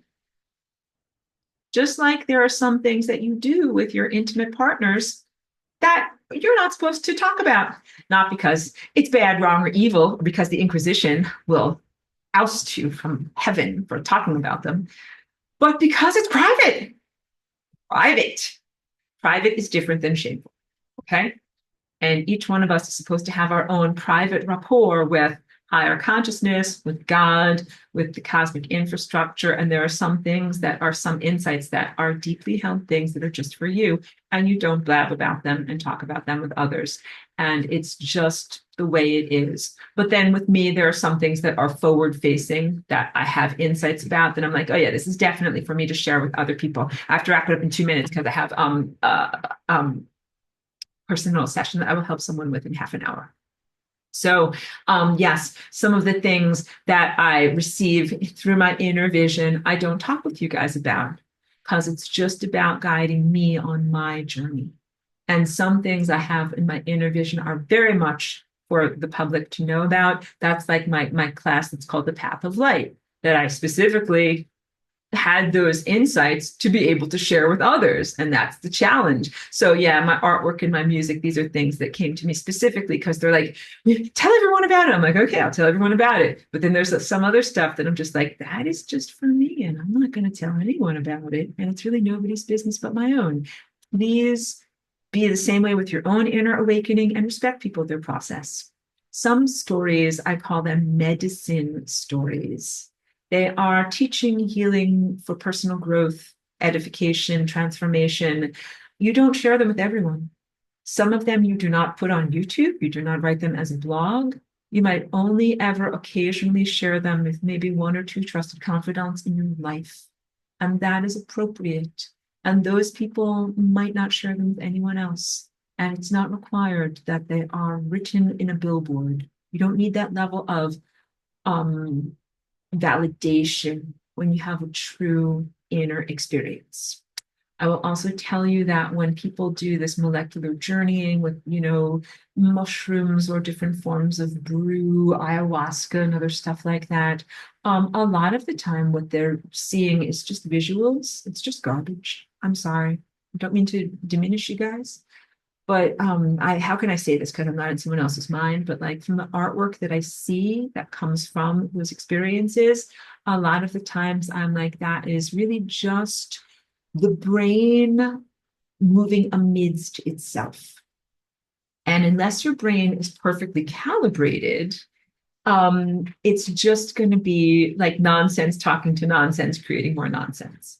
When insight is really about going to the grocery store of pure light and receiving pure information so that that way you can be guided correctly, not fantasies, fabrications, or, like I said, distortions and nonsense. So it's a really, really important distinction to make. And many people make artwork that comes from their fantastical reveries, meaning that they have imagery. It might be like, I saw a snake and it ate a flower and then it pooped out a Rubik's Cube. Here's my painting. And I'm like, okay, like that is great. But that is really, again, like imagery and the mind moving amidst itself, but not the same as perceiving truthful cosmic architecture. And when you have a skinny stem that makes a giant tomato, usually it's lower astral stuff, which is a lot of shiny trinkets and makes people think that they've done a lot and they come back quite exhausted. Like they throw up a lot, they poop a lot, and they come back quite exhausted, but all that they got were shiny trinkets. I am sorry, and I'm generalizing a lot, and you might have had very deep, profound experiences yourself. I'll hold the door open for you on that, but I'll say a lot of the way that people are using this is not necessarily good. And it's also all being done amidst this milieu with all of that you're swimming around in a sewer. So, I told you I'm a cosmic cleaning lady. I got antibodies. I am a plumberess. I have a giant protective Tyvek force field around me. And I know what truth is and what truth is not when I'm swimming around in this stuff. How about a total new little baby with no immune system, no protective umbrella, no sense of where they're supposed to go and what they're supposed to be doing? And also, what if they have an open cut? All sorts of pathogens get inside. That is why taking psychedelics in this environment right now is really dangerous and not necessarily good. Thank you for coming to my TED Talk. But Merkabas, naturally. How can you cultivate your Merkaba naturally? Good. The first thing that you want to do is focus on energetic immune system. And this can take a couple of years. Focus on part one, which is just being able to envision the upward facing pyramid, the downward facing pyramid, and get those suckers flying. All right. And then once you can do the immune system stuff and just bounce away negative concepts, frequencies, and events, and align with nourishing events and possibilities and thought structures, then you can begin to explore conscious manifestation. And then you can make all of your mistakes supported in the materium, and the larger cosmic levels will laugh at you and the mistakes that you make, but you will have an occasional successful chocolate bar manifestation that will keep you going. And then eventually you will learn how to manifest respectfully with your cosmic partner, which is the fabric of time space. And then in many, many years, figure out interdimensional travel and how to get to and from your destination safely for the purposes that your highest self-guidance brings you to do. Okay? That's how you do this. And really, almost none of it requires any kind of molecular anything. One more question. Michelangelo, thank you for being here. Says the ringing in my ears, that's been referred to as tinnitus. Is it a problem? I've had it for the past 20 years, and I keep telling myself that it's communication from the higher realms that I just don't quite understand yet. Beautiful question, because tinnitus is a complex thing that's going on right now. A lot of people, when they have this stuff in their inner ears and they are exposed to this force field, it gives them tinnitus. And sometimes you might be like, well, I hear a tone, boop or boo. It's like, is it my spirit guys talking to me? I'm like, no, it's the US government talking to you. Like it's a harp, apparatus beaming through the atmosphere. Like, unfortunately, a lot of these things that we see and feel right now are not angels, higher self, or anything talking to you. But because your thing has been going on for 20 years, it might very well be much more natural than it is unnatural. But tinnitus can also be the result of neurological deficits, childhood diseases that cause high fever, meningitis, exposure to loud noises. Like it can be genuinely from having ear trauma. It's not always, oops, sorry, it's not always a voice from the beyond. So it's so difficult for me to be able to tell without knowing more about a person's, like sometimes whatever, if someone set up a gun next to your ear and then you had tinnitus, that's because you had ear trauma. But if it's something that, has been happening your whole life and you never had that, it might be from something else. It's difficult for me to be able to tell what you have experienced. So I will tell you this. When your light, and then I have to go for real. When your light body awakens, you have senses, some of which are analogous to the five senses of the physical realm, but many of which are not. They have no analog to the five senses. So there is such a thing as clairaudience. That's when you hear stuff. And sometimes the things that people hear might be voices, but sometimes they might be tones, chimes, textures, all sorts of things. That is your light body awakening. Each one of us has to calibrate to the input of our light body and develop our own decoding of that, just like we had to do that with our five senses. Like I had to figure out what it means when I see something. What am I looking at? Like that's a face. Or when I hear something, I'm like, oh, those are words. That's language. You have to do the same type of decoding and unraveling within your light body. Please know that at a certain point, every one of us figures out what our light body means. I'm like, oh, my elbow feels cold. It means that. When I hear the sound in my right ear, it means that. When I see this fuzzy color red, it means that. But until you do that level of decoding, like you're still an infant, rolling around in your crib, you're just seeing things and feeling things. You don't know what the F is up. And that is fine. It is fine to be an infant of consciousness until you know more. Okay. So the process of calibration as your light body awakens takes as long as it takes. Don't put pressure on yourself. Be in total self-love and total self-compassion. There's nothing that you have to prove to anyone else. You don't have to go on a talent show. You don't have to prove like, look, I can read with my fingertips or whatever. I can smell through my toes or I can do back bends. It's not a talent show. That is not that I'm saying that is who you are, but I just want everyone to know you have the time that you need to be able to explore yourself, to learn about yourself, and that your motivation is to be able to gain the sensory input that you need to navigate reality effectively. All right. Very good. Suzuka says, thank you. Aurora and Little Cheeky, thank you very much. Pedro says, cell, tablet, and speakers may cause tinnitus. Absolutely. Anything that is creating these frequencies. And Michelangelo says, thank you, Master Aurora. Thank you so much. You honor me by calling me Master. Thank you very much. Okay, guys. So I'm going to wrap it up for right now, just because, like I said, I have an appointment in half an hour. So I need to be able to have a little bit of buffer time to take care of someone who has 4 legs in between then and now. So thank you very much.